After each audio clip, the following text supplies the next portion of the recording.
ইসরাত জাহান অবন্তী। প্রায় 6 বছর পর নিজের একমাত্র মেয়ে আফরাকে নিয়ে নিজ দেশে ফিরে এলাম।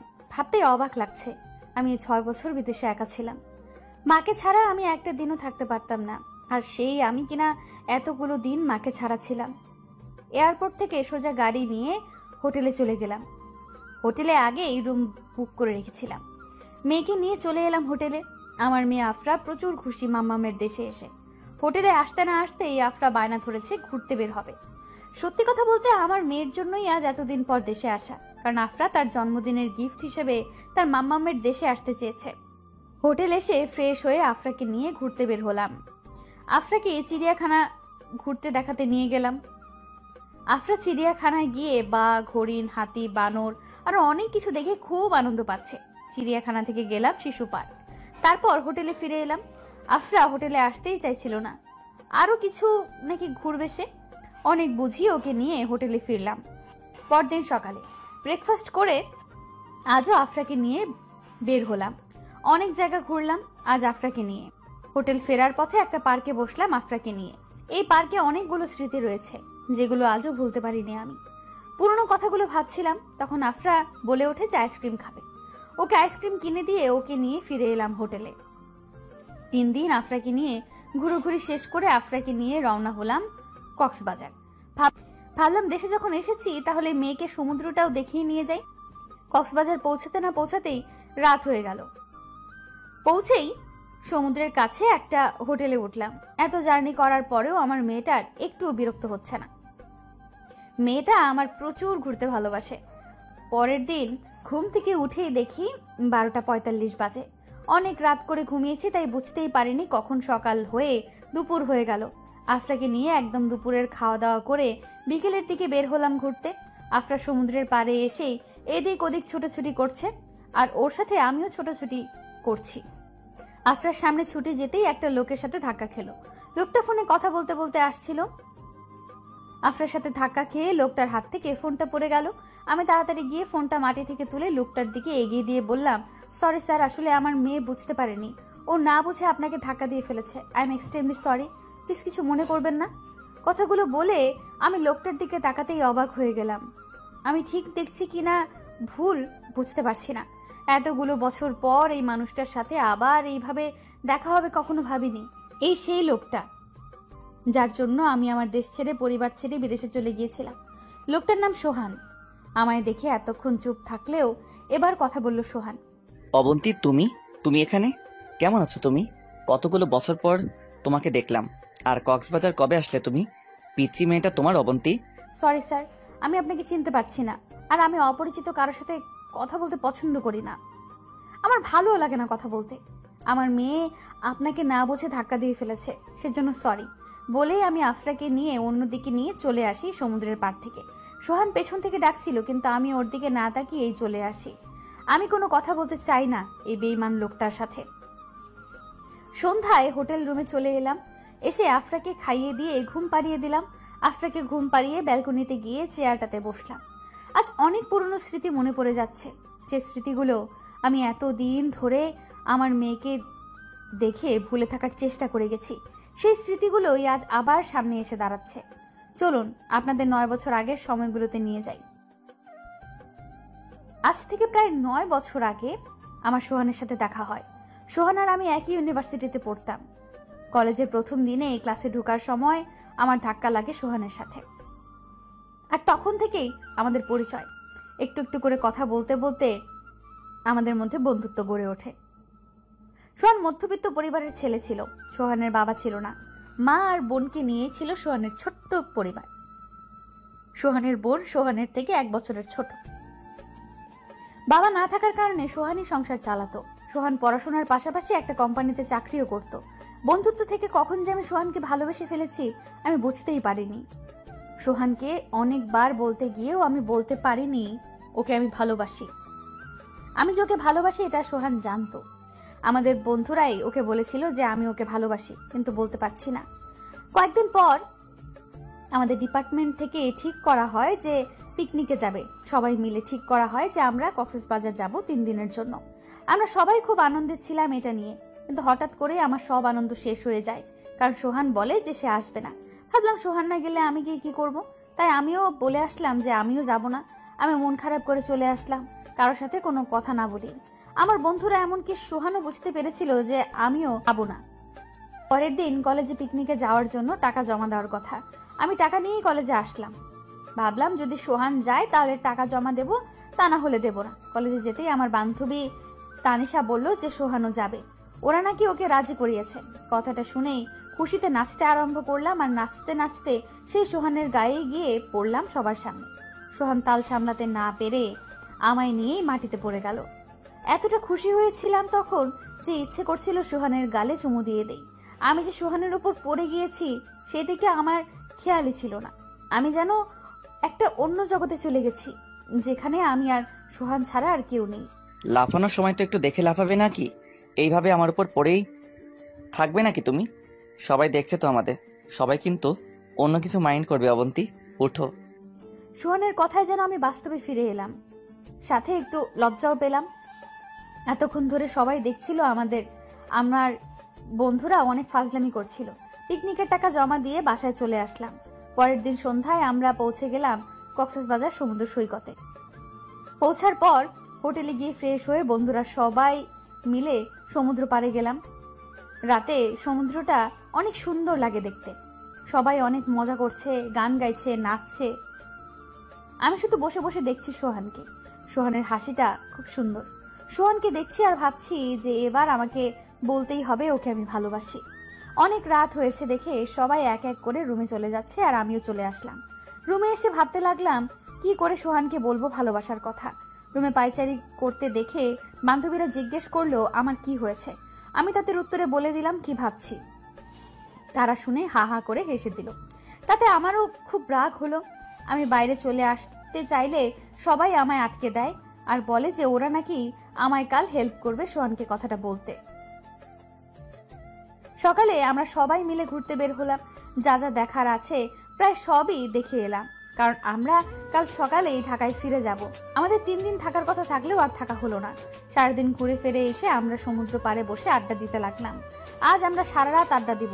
গল্প করার সময় হঠাৎ করে সোহান উঠে চলে যায়, কিন্তু কেন চলে যায় বুঝতে পারলাম না। কিছুক্ষণ পরে আমার বান্ধবী তানিশা আর বন্ধু রনি আমায় বলে ওদের সাথে আসতে।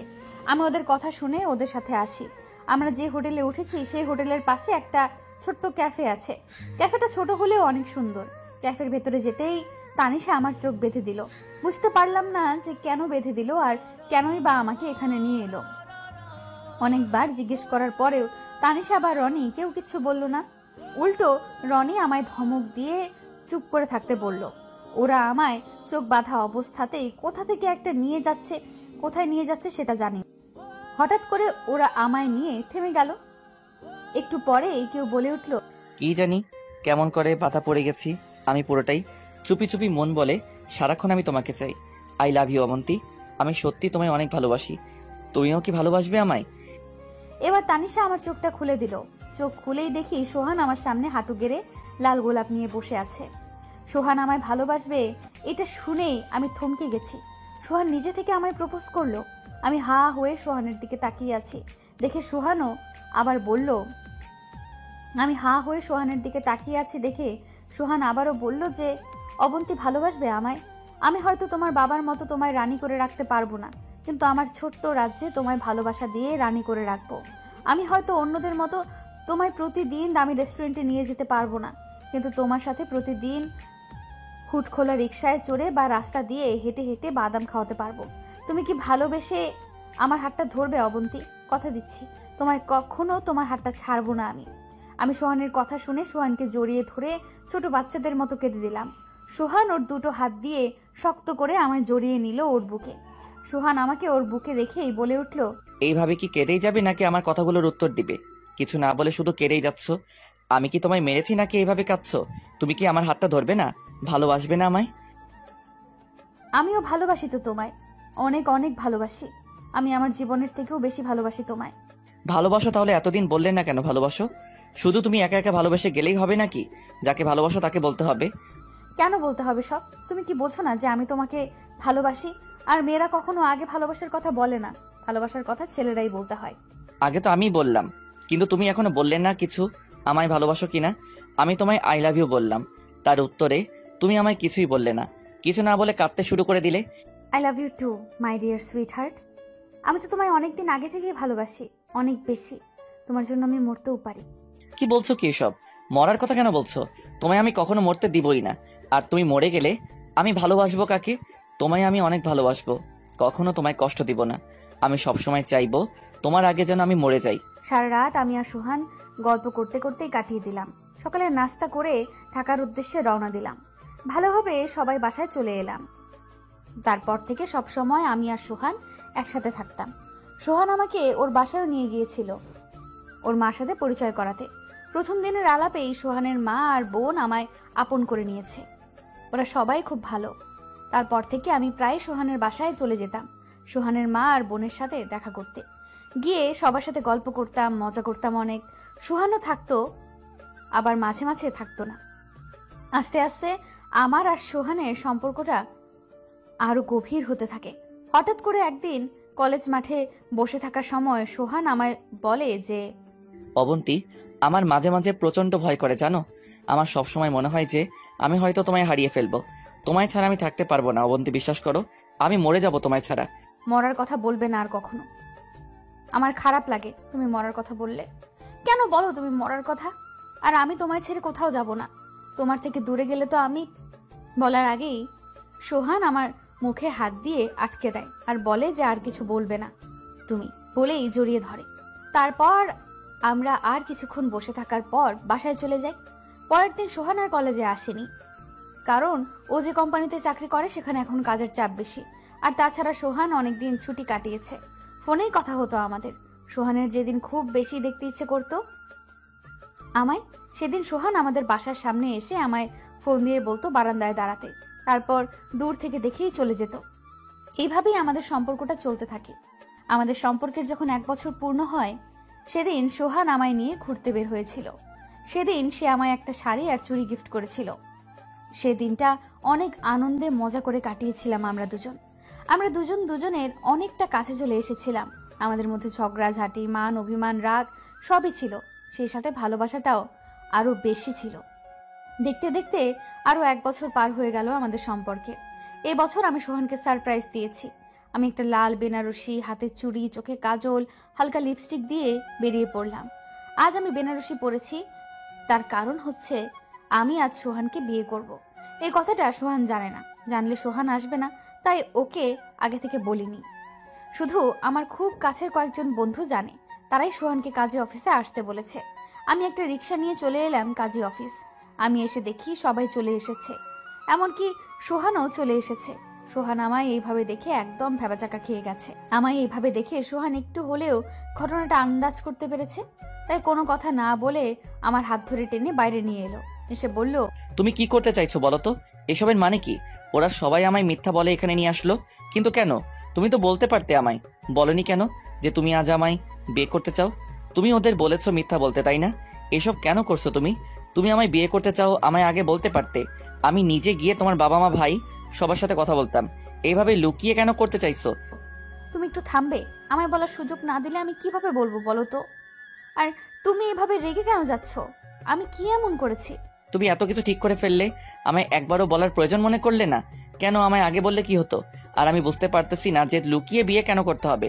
তোমার বাড়ির লোক মানবে না? আমি জানি না মানবে কি মানবে। তোমায় আগে বলিনি, তার কারণ হচ্ছে আগে বললে তুমি কিছুতেই রাজি হতে না আসতে। আর তুমি না ভয় পাও যে আমি হারিয়ে যাব তোমার থেকে? তুমি যাতে এই ভয়টা না পাও সেজন্যই আজকে এই কাজটা। তোমার বাড়ির লোক জানতে পারলে কি হবে একবারও ভেবে দেখেছো? তাছাড়া আমার মা আছে, আমি আমার মাকে না জানিয়ে কিভাবে করব?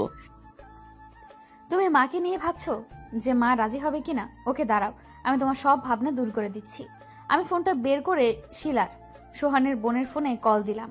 ফোন দিয়ে মার সাথে কথা বলিয়ে দিলাম। মা সোহানকে বলল যে মা রাজি, মার কোনো আপত্তি নেই। আমি তো মাকে কিছু বলিই নাই, তাহলে মা আগে কেন বললো যে যা করতে গেছিস করে ফেল, আমার কোনো আপত্তি নেই? মা কি আগে থেকে সবটা জানতো অবন্তী? হ্যাঁ, মা সবটা জানতো, আর আমি মাকে বলেই সব করেছি। মাকে না জানিয়ে কিছু করিনি। এখন যদি তুমি আমায় ভালোবাসো তাহলে ভেতরে চলো, কাজটা শেষ করব। আর যদি না বাসো তাহলে ভেতরে আসার দরকার নেই। এইভাবে না বললে সোহান কিছুতেই রাজি হতো না। আমি জানি সোহান কিছু না বলে শুধু আমায় একবার জড়িয়ে ধরে বলল যে আমায় ও অনেক ভালোবাসে। তারপর আর কিছু না বলে আমায় ভিতরে নিয়ে গেল। কিছুক্ষণ পরেই আমাদের বিয়েটা সম্পূর্ণ হয়ে গেল। তারপর সোহান আমাকে আমার বাসায় রেখে আসতে চাইলে, কিন্তু আমি তাতে রাজি হলাম না। আমি বললাম যে আমি সোহানের সাথেই যাব। আমার কথা শুনে সোহান, আমি কিন্তু বুঝতে পারতেছি তুমি আর কি করতে চাইতেছো। প্লিজ অবন্তী, যেটা করতে চাইতেছো সেটা কইরো না। এসব চিন্তা মাথা থেকে ঝেড়ে ফেলে দাও প্লিজ। তুমি বিয়ে করতে চাইতেছিলে, আমি করেছি তো। তোমার কথা আমি রেখেছি, এবার তুমি আমার কথা রাখো। বাসায় চলে যাও তুমি, আমার সাথে যেতে হবে না। আর আমার বাসায় মা বোন আছে, কি ভাববে? না আমি যাব না বাসায়, তোমার সাথেই যাব আমি। আর তোমার বাসায় মা, ছোট আপু কেউই আমি জানি না। যদি আমায় তোমার সাথে নিয়ে না যাও তাহলে আমি এখানে থাকবো, কোথাও যাব না আমি। এমন কেন করো বলো তো? সব সময় শুধু পাগলামি। তুমি প্রচুর আনন্দ পাও আমার সাথে এমন করে, তাই না? সব সময় শুধু মাথায় উল্টাপাল্টা চিন্তা নিয়ে ঘোরাঘুরি করে। হ্যাঁ তাই, আমি শুধু তোমার হতে চাই, একদম পুরোপুরি ভাবে তোমার হতে চাই, শুধু তোমার। তুমি তোমার করে নাও না প্লিজ সোহান। আমার বাসায় তো যাবে তুমি, চলো আগে বাসায় চলো। অনেকক্ষণ থেকে কিছু খাওয়া হয় না তোমার, খিদে পেয়েছে তোমার। বাসায় গিয়ে সব কথা হবে, চলো। তুমি এত জেদি কেন বলো তো? কি সব জিনিস নিয়ে জেদ ধরো? কিছু বললাম না সোহানের কথা শুনে। সোহান একটা রিক্সার ডাক দেয় আর আমরা দুজন রিক্সা করে আমার শ্বশুর বাড়ি মানে সোহানের বাড়ি পৌঁছে যাই। সোহান বাসায় গিয়েই আগে রান্নাঘরে চলে যায়। সোহান খুব ভালো রান্না করতে পারে, কিন্তু আমি পারি না। আমাকে কখনো মা রান্নাঘরে যেতেই দেয়নি। রান্নাঘরে গিয়ে দেখি সোহান নুডলস রান্না করছে। সোহানকে পেছন থেকে জড়িয়ে ধরে বললাম, নুডলস কেন রান্না করছো? তুমি তো নুডলস পছন্দ করো না বেশি একটা, তাহলে অন্য কিছু করতে, ভাত রান্না করতে, তা না হলে খিচুড়ি রান্না করতে। নুডলস খেতে তুমি অনেক পছন্দ করো, তাই রান্না করছি। আমি না খেলে কি হবে, তুমি খাবে। আর তোমার পছন্দের খিচুড়িও রান্না করব। আগে নুডলসটা খাও, তারপর আস্তে ধীরে সব রান্না করব। আমি যখন বিয়ের পর তোমার কাছে চলে আসব সারা জীবনের জন্য, তখনও কি তুমি এইভাবে রান্না করবে? আমি তো কিছুই রান্না করতে পারি না, আমাকে কেউ রান্না শেখাতেই দেয়নি। বিয়ের পরই তো রান্না করে খাওয়াচ্ছি। তুমি তো আমার বাসায় চলে এসছো, রান্না কেন শিখবে তুমি? তুমি কিভাবে অন্যজনকে চাপে ফেলা যায়, জেদ ধরা যায়, সেগুলো শিখবে। কি বললে তুমি? আমি তোমায় চাপে ফেলি? তুমি কি বলতে চাইছো? আমি তোমায় বিয়ে করে চাপে ফেলে দিছি, জোর করিয়েছি আমি তোমায়? রাগ করছো কেন? আমি তো তোমায় রাগানোর জন্য বললাম। আর সত্যি কথা কি জানো, আমি কখনো ভাবিনি যে তুমি এইভাবে আমায় বিয়ে করে নেবে। রনিরা যখন আমায় বলল কাজী অফিসে আসতে হবে, তখন আমি ভাবিনি তুমি এইসব কিছু করতে পারো। আমি তোমায় সারপ্রাইজ দেব বলে তোমায় কিছু বলিনি। আর তুমি কি ভুলে গেছো যে আজ আমাদের সম্পর্কের 2 বছর হলো? সেজন্যই তো আমি তোমায় সারপ্রাইজটা দিলাম। ও নো, সত্যি আমি ভুলে গিয়েছিলাম কথাটা। আমার মাথা থেকে বেরিয়ে গেছিল এইটা। মনে না থাকারই তো কথা। সকাল থেকে যে ভাবে তুমি আমায় সারপ্রাইজ দিচ্ছ বাবা, একটার পর একটা দিয়ে যাচ্ছ। কি করে আর মনে থাকবে বলো? হয়েছে, এখন আর নিজের দোষটা ঢাকতে হবে না। এখন ছাড়ো আর নুডলসটা রান্না করো। আমার সত্যি খুব খিদে পেয়েছে, না খাইয়ে রাখবে আজ মনে হচ্ছে। হ্যাঁ তাই করব। খেতে দিব না আজ, পারলে নিজে রান্না করে খাও। বিয়ে করছে কোথায় স্বামীকে রান্না করে খাওয়াবে, তা না করে উল্টো স্বামীকেই হুকুম করছে। আমি রান্না করতে পারি না। ওকে, আমি খাবার না খেয়েই থাকবো। আজ খাবার না খেলেও চলবে আমার, কারণ আমি তো আজ আদর খাবো। হোয়াট? তুমি আমায় মেরে ফেলতে চাইছো নাকি? কি যাতা বলে যাচ্ছ তখন থেকে? কিসের আদর খাবে তুমি? হোয়াট? তুমি আমায় মেরে ফেলতে চাইছো? কি যাতা বলে যাচ্ছ তখন থেকে? কিসের আদর খাবে তুমি? দেখো তোমার সব কথা আমি শুনি আর রাখিও। তুমি আমার একটা কথা রাখো প্লিজ। আমি তোমার কোনো কথা শুনবো না। আমরা তো বিয়ে করে নিয়েছি, তাই না? তাহলে কেন এত ভয় পাচ্ছ তুমি? আচ্ছা, তুমি কি চাও না আমায় তোমার করে নিতে? দূরে সরিয়ে দিতে চাও তুমি আমায়? না, দূরে সরিয়ে দিতে চাই না আমি। তুমি ঝোঁকের বসে যা যা করছো সেগুলো কি ঠিক হচ্ছে? পরে তুমি নিজেই আমার আফসোস করবে না তো? পরে যদি তোমার বাবা আমাদের বিয়েটা মেনে না নেয় তখন কি করবে? কি হবে তখন একবার ভেবেছো তুমি? মানবে না কেন?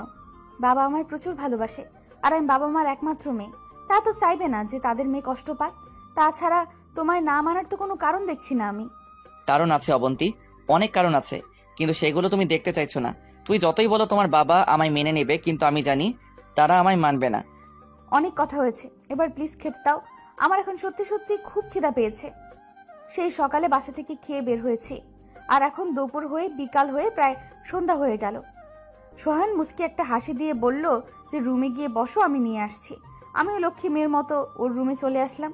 আমি সোহানের বলা কথাগুলো ভাবছি। ও কি বলতে চাইছে সেটা খুব ভালো করে বুঝতে পেরেছি। আমার বাবা নিজের ব্যবসা আছে, ঢাকার সফল ব্যবসায়ীদের মধ্যে একজন, আর সোহান মধ্যবিত্ত পরিবারের ছেলে। এটাই সোহান আমায় বোঝাতে চাইছিল এতক্ষণ। এইটা নিয়ে সোহান সবসময় চিন্তা করে যায়। আমি আগে থেকেই জানতাম সোহান আমাদের মতো না। তবুও ওকে ভালোবেসেছি আমি। ভালোবাসা তো আর ধনী গরিব দেখে হয় না।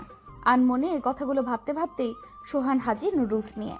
প্লেটটা আমি নিতে চাইলাম, কিন্তু সোহান আমায় ধরতে দিল না। সোহান নিজেই আমায় খাইয়ে দিল, কিন্তু সোহান নিজে খেলো না, কারণ সোহান নুডলস পছন্দ করে না।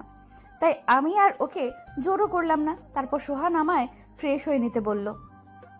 আমি আসার সময় আমার ব্যাগে একটা জামা নিয়ে আসছিলাম, ফ্রেশ হয়ে সেটাই পরে নিলাম। আমি ওয়াশরুম থেকে বের হতেই সোহান বলল, তুমি তো আজ সত্যি আর বাসায় যাবা না, তোমার কথাটাই রাখতে হলো। তুমি তো আর আমার কথা রাখবে না। তুমি দরজাটা লাগিয়ে দাও, আমি একটু বাইরে যাব।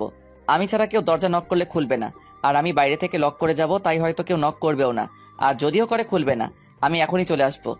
বলেই সোহান আমার কপালে একটা চুমু দিয়ে চলে গেল। আমি দরজা লক করে দিয়ে টিভিটা একটু অন করে দেখতে বসলাম। টিভি দেখতেই হঠাৎ মনে হলো রাতের রান্না তো সোহান করেনি, তাই আমি চলে গেলাম রান্নাঘরে। গিয়ে ভাবতে লাগলাম কি রান্না করা যায়। সোহান খিচুড়ি খেতে খুব পছন্দ করে, তাই ঠিক করলাম খিচুড়ি রান্না করব। ঝটপট ফোন নিয়ে ইউটিউবে গেলাম, খিচুড়ি রান্না করার রেসিপি দেখতে লাগলাম। তারপর যা যা লাগবে সব হাতের কাছে রাখলাম, ইউটিউব দেখে রান্না করতে শুরু করলাম। হঠাৎ করে গাজর কাটতে গিয়ে হাতটা কেটে গেল। যেখানে কেটে গেছে সেখানে খুব জ্বালা করছিল, তবুও নিজের ভালোবাসার মানুষটার জন্য হাত কেটে হাত পুড়িয়ে রান্নাটা করেই ফেললাম। আমার খিচুড়ি রান্না করা শেষ হয়ে গেল, কিন্তু এখনো সোহান আসছে না। সেই 7টার সময় বের হয়ে গেছে, এখন 8:30 বাজে, এখনো আসছে না। এখন একটু একটু ভয় করছে। সোহানকে ফোন দিলাম, কোথায় তুমি? এখনো আসছো না কেন? আমায় একা রেখে গেছো, মনে নেই তোমায়? আমার ভয় করছে তো একা একা থাকতে, বলেই কেঁদে ফেললাম। আরে আরে কাঁদছো কেন? কেঁদো না, আমি চলে আসছি তো। তুমি দরজাটা খুলে দেখো, আমি চলে আসছি। আমি আর কিছু না, সোজা দরজার সামনে গিয়ে দরজাটা খুললাম। সত্যি সত্যি সোহান চলে আসছে। আমায় কাঁদতে দেখে সোহান আমায় তার বুকে টেনে নেয়। পাগলি, কাঁদছো কেন? এইটুকুতে কাঁদতে হয় নাকি? আমি তো আটকে গিয়েছিলাম একটা বন্ধুর সাথে দেখা হয়ে যাওয়াতে। আমি তো আর ওকে বলতে পারবো না যে আমি আমার বউকে বাসায় একা রেখে গেছি, কারণ ওরা তো আর জানে যে আজ আমি বিয়ে করেছি আর বউ আমার বাসায়। আর কখনো আমায় একা রেখে যাবে না, বলে দিলাম। এবার চলো রান্নাঘরে, আমি আজ খিচুড়ি রান্না করেছি, চলো দেখবে। তুমি খিচুড়ি রান্না করেছো? তুমি তো রান্না করতে পারো না, তাহলে কেমনে রান্না করলে? কোন রেস্টুরেন্ট থেকে আনিয়েছো বলো তো? কোনো রেস্টুরেন্ট থেকে আনাইনি, সত্যি বলছি আমি রান্না করেছি। আর রান্না করতে গিয়ে আমার হাতটাও কেটে গেছে, দেখো। আমার হাত কেটে গেছে শোনাতে সোহান রেগে গেল। রেগে আমায় বকতে শুরু করলো যে কেন আমি রান্না করতে গেছি, কেন রান্না করলাম। আর দেখলো যে আমি এখনো হাতে ব্যান্ডেজ করিনি, সেটা দেখে যেন আরো রেগে গেল। বকতে বকতে আমার হাতে সোহান ব্যান্ডেজ করে দিল, আর বলল আমি যেন আর পাকনামো করে রান্না করতে না যাই। পরে সোহান ফ্রেশ হতে গেলে আমি রান্নাঘরে গিয়ে দুজনের জন্য এক প্লেটে খিচুড়ি নিয়ে আসলাম।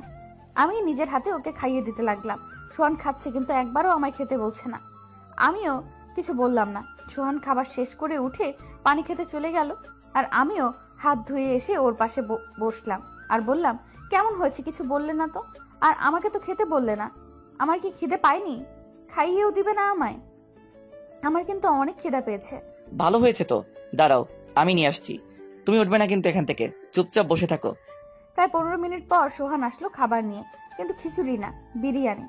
বিরিয়ানি দেখে আমি ওকে জিজ্ঞেস করলাম, বিরিয়ানি কেন, খিচুড়ি কোথায়?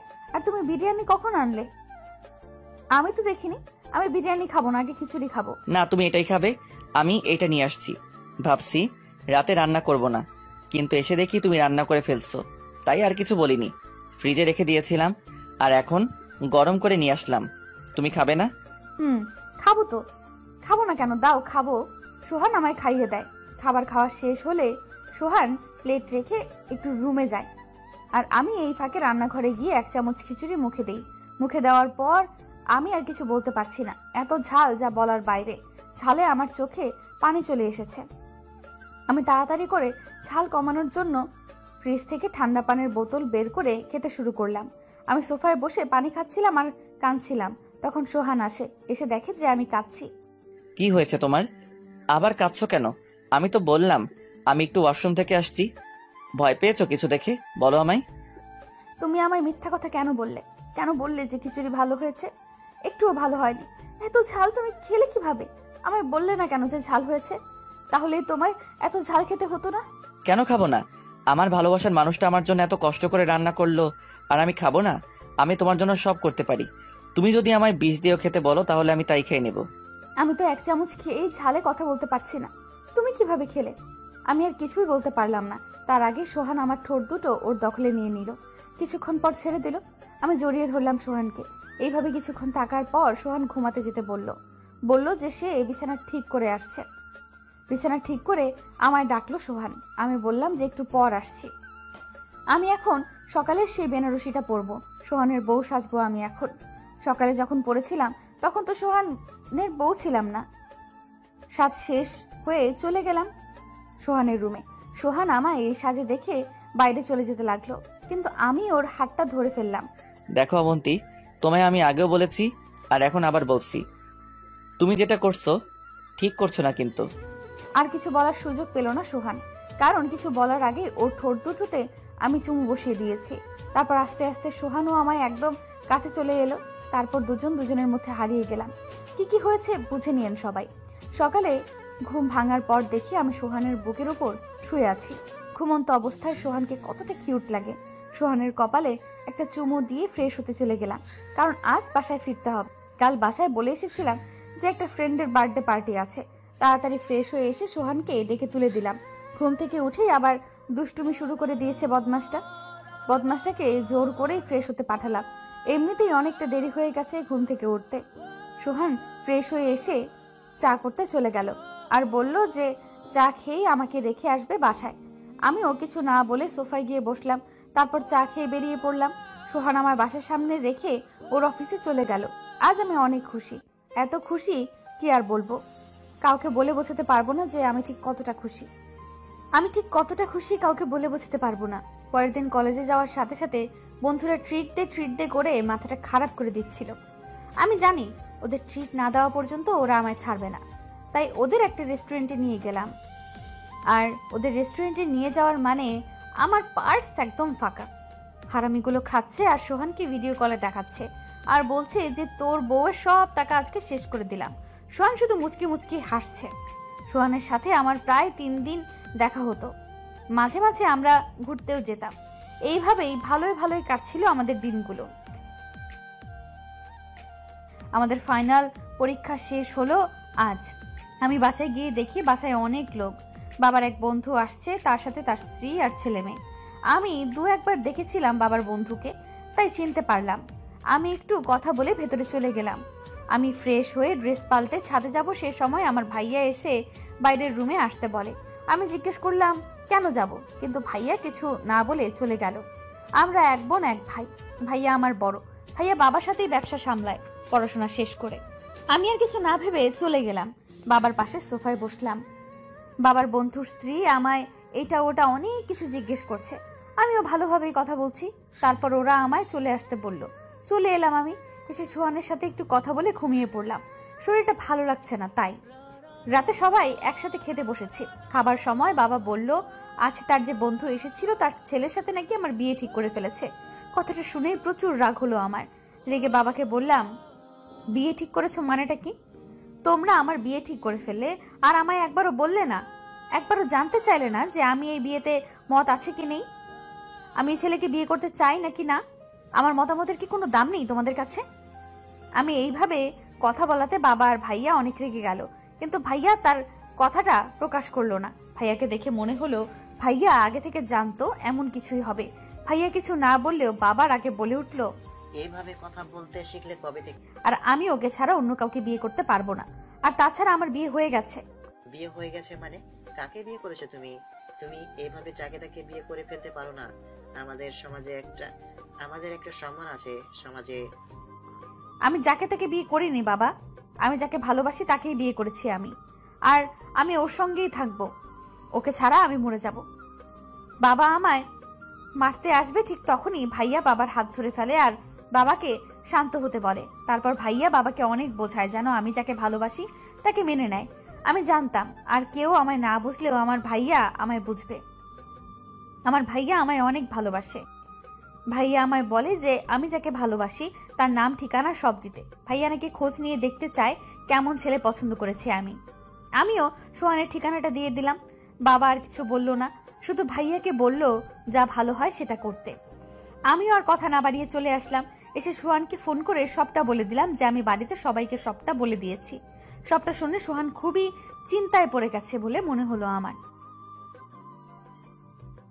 দুপুরে খাবার টেবিলে সবাই বসে খাবার খাচ্ছিলাম, সে সময় ভাইয়া বলল যে সোহানকে আজকে রাতে বাসায় আসতে বলিস, কথা আছে। আমি সব খোঁজ নিয়েছি, ওকে আসতে বলিস, ওর সাথে সব কথা সেরে ফেলবো। ভাইয়ার কথাতে বাবাও সায় দিল, বলল যে আসতে বলো রাতে। আমি বললাম যে ভাইয়া আমি আসতে বলবো। বলেই আমি চলে এলাম রুমে এসে সোহানকে ফোন দিয়ে বললাম আজ রাতে আমাদের বাসায় আসতে। সোহানও রাজি হয়ে গেল, বলল যে আসবে। রাত 8টার দিকে সোহান আসলো আমাদের বাসায়। সবাই বসে আছে, আমাকেও ভাইয়া আসতে বলেছে। আমি তো মহা খুশি যে সবাই সোহানকে মেনে নেবে। বাবা সোহানকে জিজ্ঞেস করলো যে সোহান কি করে, কোন কোম্পানিতে চাকরি, বাসায় কে কে আছে, অনেক কিছু জিজ্ঞেস করলো বাবা আর ভাইয়া। তারপর ভাইয়া বলল, সোহান, তুমি তো বোনকে ভালোবাসো, আর বোন বললো তোমার নাকি কি বিয়ে করে নিয়েছো। আমরা ঠিক করেছি তোমরা দুজন যখন দুজনকে ভালোবাসো তখন তোমাদের বিয়েটা সবাইকে জানিয়ে ধুমধাম করে দেবো। কি বলো সোহান? কি বলছেন আপনারা এসব? কে ভালোবাসে অবন্তীকে? আমি অবন্তীকে ভালোবাসি না, আর ওকে আমি বিয়েও করিনি। আমি তোকে ভালোই বাসি না, তাহলে বিয়ে করতে যাব কেন? ভাইয়ার কথা শুনে অনেক খুশি হয়েছিলাম। অবশেষে সময়ে আমাদের সম্পর্কটা মেনে নিয়েছে ভেবে। কিন্তু ভাইয়ার কথার উত্তরে সোহানের কথা শুনে আমি পুরাই হতভম্ব হয়ে গেছি। সোহানের এই কথার জন্য আমি একদমই তৈরি ছিলাম না। আমি কখনো ভাবি নাই সোহান এই কথা বলবে। আমার মনে হচ্ছে আমার পায়ের নিচ থেকে মাটি সরে গেছে। মানে তুমি আমার বোনকে ভালোবাসো না? আমার বোন তো তোমায় ভালোবাসে, আর বোন তো বললো যে তোমরা বিয়ে করেছো। কিসের বিয়ে ভাইয়া? আমি ওকে কেন বিয়ে করতে যাব? আমি তো অন্য কাউকে ভালোবাসি, আর ওকেই বিয়ে করব। আমি অবন্তীকে কখনোই ভালোবাসিনি। অবন্তী আমার বন্ধু ছাড়া আর কিছুই না। কি বলতে চাইছো? কি বলতে চাইতেছো তুমি? তুমি কোন দিন আমার বোনকে ভালোবাসোনি? তুমি অন্য কাউকে ভালোবাসলে তাহলে আমার বোনকে কেন তোমার করে মিথ্যা কথা বলতে যাবে? তুমি ওকে ভালোবাসো? আমি সত্যি বলছি, আমি কোনোদিন আপনার বোনকে ভালোবাসিনি। অবন্তীর আমার প্রতি ভালোবাসাটা শুধু একতরফা ছিল। শুধু অবন্তী আমায় ভালোবাসতো, আমি কখনোই বাসিনি। আমি ওকে অনেকবার বোঝাতে চেয়েছি যে আমি ওকে ভালোবাসি না, কিন্তু ও সেটা বোঝেনি। আমি সত্যি অন্যজনকে ভালোবাসি, আর তার সাথে আমার বিয়েও ঠিক হয়ে গেছে কয়েকদিন আগে। এতক্ষণ সোহানের কথাগুলো শুনে চোখ দিয়ে এমনি এমনি পানি পড়ছিল, কিন্তু এইবার আর সহ্য করতে পারলাম না। সোহানের সামনে গিয়ে ওর গালে ঠাস করে থাপ্পড় বসিয়ে দিলাম। কি বলছিস তুই? আমি একা তোকে ভালোবেসে গেছি? আমার ভালোবাসাটা কি একতরফা ছিল? তুই কখনো আমায় ভালোবাসিসনি। তুই যদি আমায় ভালোই না বাসিস তাহলে বিয়ে কেন করেছিলি তুই আমায়? বল কেন করেছিলি? এতক্ষণ কথাগুলো সোহানের কলার ধরে রেগে রেগে বললাম। আমি আর পারছি না নিজেকে সামলাতে।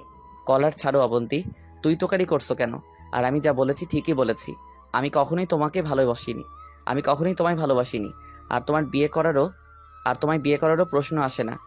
কি? তুই আমায় বিয়ে করিসনি? তুই সেদিন কাজী অফিসে এসে বন্ধুদের সামনে আমায় বিয়ে করিসনি? না, আমি বিয়ে করিনি। আর যদি বিয়ে করেই থাকি তাহলে প্রমাণ করো যে আমি তোমাকে বিয়ে করেছি। পারবে সবার সামনে প্রমাণ করতে যে আমি তোমার বিয়ে করেছি? বিয়ে করলে তো কিছু কাগজ থাকবে, কাবিননামা থাকবে, দেখাও দেখি। আমি বুঝতে পারছি না কি বলবো। কোনো কাগজই আমার কাছে নেই, সব কাগজ তো সোহানের কাছে। সোহান অনেকবার বলেছিল আমায় কাগজগুলো রাখতে, কিন্তু আমি রাখিনি। আমার ভাবনার মাঝেই সোহান আবার বলল, কি হলো মিস অবন্তী? প্রমাণ করো যে আমি তোমায় বিয়ে করেছি। তুমি আর যদি কোনো প্রমাণ দিতে পারো যে আমি তোমায় বিয়ে করেছি, তাহলে আমি স্বীকার করে নেব যে আমি মিথ্যা কথা বলেছি, আর তোমার পা ধরে ক্ষমাও চেয়ে নিব। আমি সোহানের কথার কোনো উত্তর দিতে পারছি না। কি বলবো আমি? যাকে আমি আমার নিজের থেকেও বেশি ভালোবাসতাম, সেই কিনা আমায় এইভাবে ঠকিয়ে দিল, এক নিমেষেই সব সম্পর্ক অস্বীকার করে দিল। আমি কিছু বলছি না দেখে আমার ভাইয়া ধমক দিয়ে বলে উঠল, কিরে অবন্তী, কোনো কথা বলছিস না কেন? বিয়ের কোনো একটা কাগজ তো আছে তোর কাছে, নিয়ে আয়, দেখা সবাইকে। অবন্তী কিছু বলছি তোকে। আমার কাছে কোনো কাগজ নেই ভাইয়া। আমি কিভাবে দেখাবো তোমাদের কাগজ? কাগজ তো না থাকারই কথা, কারণ ওকে আমি কোনোদিন বিয়েই করিনি। আপনার বোনের মেন্টাল প্রবলেম আছে, সেই জন্যই যে ঘটনাটা কোনোদিন ঘটেইনি সেটা সত্যি ভেবে বসে আছে। ওকে ভালো ডক্টর দেখান। আশা করি আপনাদের আর কিছুই বলার নেই। এবার তাহলে আমি আসি। বলে সোহান চলে গেল। আমার সাথে এতক্ষণ কি হলো আমি কিছুই বুঝতে পারছি না, কোনো কথাও বলতে পারছি না। মনে হচ্ছে যেন আমার শরীর থেকে প্রাণটা বের হয়ে গেছে। এতক্ষণ বাবা কোনো কথা না বললেও এবার বলল, এই ছেলের জন্য তুমি সেদিন তোমার বাবার সাথে খারাপ ব্যবহার করেছিলে? এই ছেলেকে তুমি ভালোবাসো, যে কিনা সবার সামনে তোমায় অস্বীকার করে চলে গেল? আমার ভাবতেও খারাপ লাগছে যে তুমি আমার মেয়ে হয়ে এমন একটা ছেলেকে। ছি! বাবার কথা শুনে আমি ফ্লোরে বসে সোহান বলে চিৎকার করে উঠলাম। তারপর কি হলো বুঝতে পারলাম না। জ্ঞান ফেরার পর দেখলাম আমি আমার রুমে আর আমার মা আমার মাথার পাশে বসে কাঁদছে। জ্ঞান ফেরার পর দেখলাম আমি আমার রুমে আর আমার মা আমার মাথার পাশে বসে কাঁদছে। ভাইয়া পাশে দাঁড়িয়ে আছে, বাবাও রুমেই আছে, কেউ কিছু বলছে না, সবাই একদম চুপচাপ। আমি উঠতে যাব তখন উঠতে হবে না তোকে, শুয়ে থাক, ডক্টর তোকে রেস্ট নিতে বলছে, কোনো কথা বলবি না। অনেক হয়েছে বোন, আর না। তুই যা বলেছিলি আমরা তো সেটা মেনে নিয়েছিলাম, তুই তো আমাদের কোনো দোষ দিতে পারবি না বোন। আমি কিছু বলতে যাব তখনই বাবা আমায় চুপ করিয়ে দিয়ে বলল যে অয়ন, তোমার বোনকে বলো ওই ছেলেকে ভুলে যেতে। সমাজে আমাদেরও একটা সম্মান আছে, এটা তোমার বোন ভুলে যাচ্ছে। তোমার বোনের জন্য আমি ওই ছেলেটাকেও মেনে নিয়েছিলাম, কিন্তু ওই ছেলেটা তো আমাদের সবার সামনে বলে গেল যে ও কখনোই ওকে ভালোবাসেনি। এখন আমি যা বলবো তোমার বোনকে তাই শুনতে হবে। কথাগুলো বলে বাবা আর দাঁড়ালো না, হন হন করে বেরিয়ে গেল আমার রুম থেকে। আমার চোখ থেকে অনবরত পানি পড়েই যাচ্ছে। বাবা চলে গেলে ভাইয়া আমার কাছে বসলো। দেখ বোন, তুই চেয়েছিলি যেন আমরা তোর ভালোবাসার মানুষকে মেনে নিই, আমরা তো মেনে নিয়েছিলাম বল। সে জন্যই ওকে আজকে আসতে বলেছিলাম, কিন্তু ছেলেটা যা বলে গেল তাতে তো মনে হচ্ছে ছেলেটা তোকে ভালোবাসেনি, ছেলেটা তোকে ঠকিয়েছে বোন। কিন্তু ভাইয়া, আমি ওকে ভালোবাসি, এখনো ভালোবাসি সোহানকে। ভাইয়া তুই বিশ্বাস কর, সোহানও আমায় ভালোবাসে। ভালোবাসে? তাহলে সবার সামনে তোকে এইভাবে ছোট করে কেন করলো? ভালোই যখন বাসে তাহলে কেন বললো না যে তোকে ভালোবাসে? কেন বললো যে তোকে কখনো ভালোবাসেনি? কেন বল? দেখ বোন, এখন বাবা যেটা বলবে সেটাই হবে, মেনে নে প্লিজ। আমি আর বাবা তো তোর কোনো খারাপ চাইবো না। ভাইয়া চলে গেল। আমি কি করব, কি ভাববো, কিচ্ছু বুঝছি না। সোহান কেন আমার সাথে এমন করলো আমি সত্যিই বুঝতে পারছি না। বাসায় আসার আগে পর্যন্ত তো ভালোই ছিল, তাহলে হঠাৎ করে কি হলো ওর? কেন বলল যে আমায় ও ভালোবাসে না, বিয়ে করেনি আমায়? কেন বলল? কেন? যাকে এতটা ভালোবাসলাম সেই আজ আমায় বলে গেল আমার নাকি মেন্টাল প্রবলেম আছে। কেন এমন করলো সোহান আমার সাথে? এগুলো ভেবে ভেবে কাঁদতে কাঁদতেই কখন যেন ঘুমিয়ে পড়লাম। সকালে উঠে সোহানকে ফোন করলাম, কিন্তু আমার ফোনটা ধরলো না। সারাদিন ফোন করেই গেলাম, কিন্তু তবুও ধরলো না।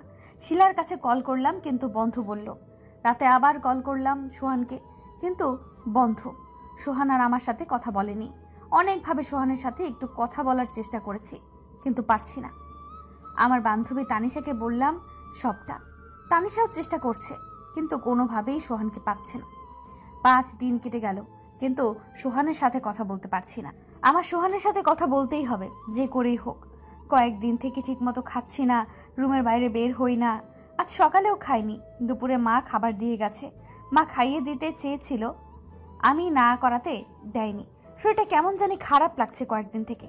ভাবলাম ঠিকমতো খাবার না খাওয়ার জন্য হয়তো এমন লাগছে। খাবারের প্লেটটা নিয়ে 2-1 বার মুখে দেওয়ার পর আর খেতে পারলাম না। বমি চলে আসাতে দৌড়ে ওয়াশরুমে চলে গেলাম। 2-3 দিন থেকেই এমন লাগছে।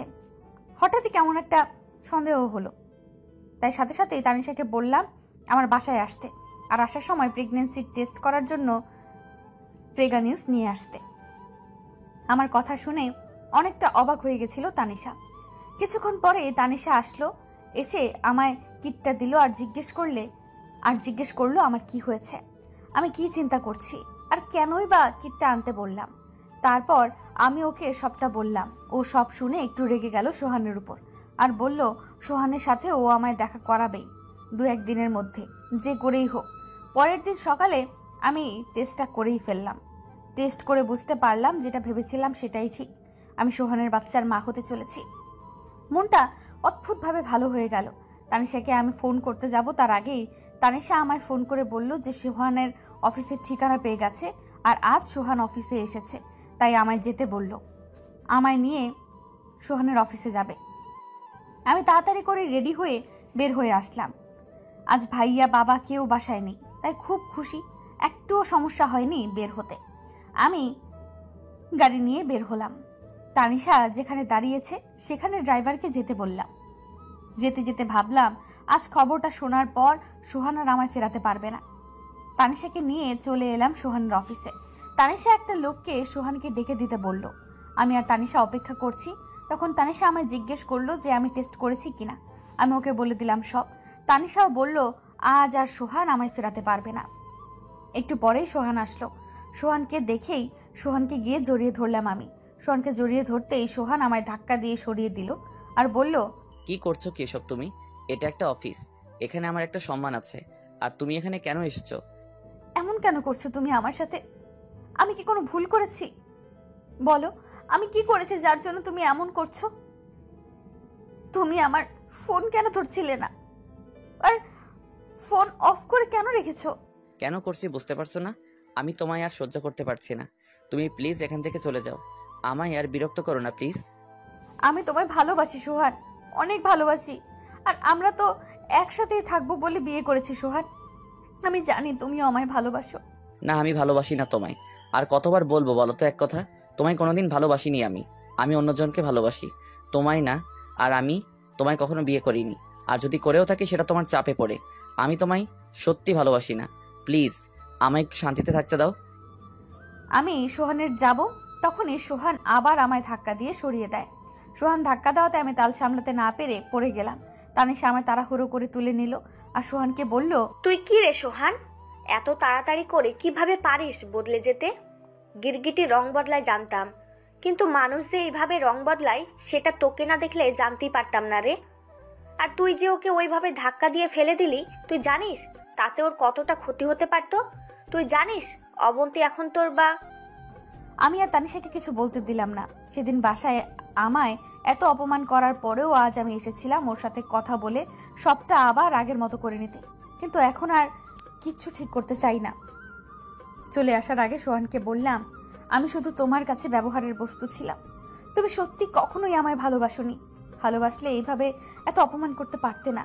তোমায় আমি এত ভালোবাসলাম, আর তার বিনিময়ে তুমি আমায় কি দিলে? শুধু অপমান, আর সাথে আমায় মানসিক রোগী সাজিয়ে দিলে আমার বাবা মার কাছে।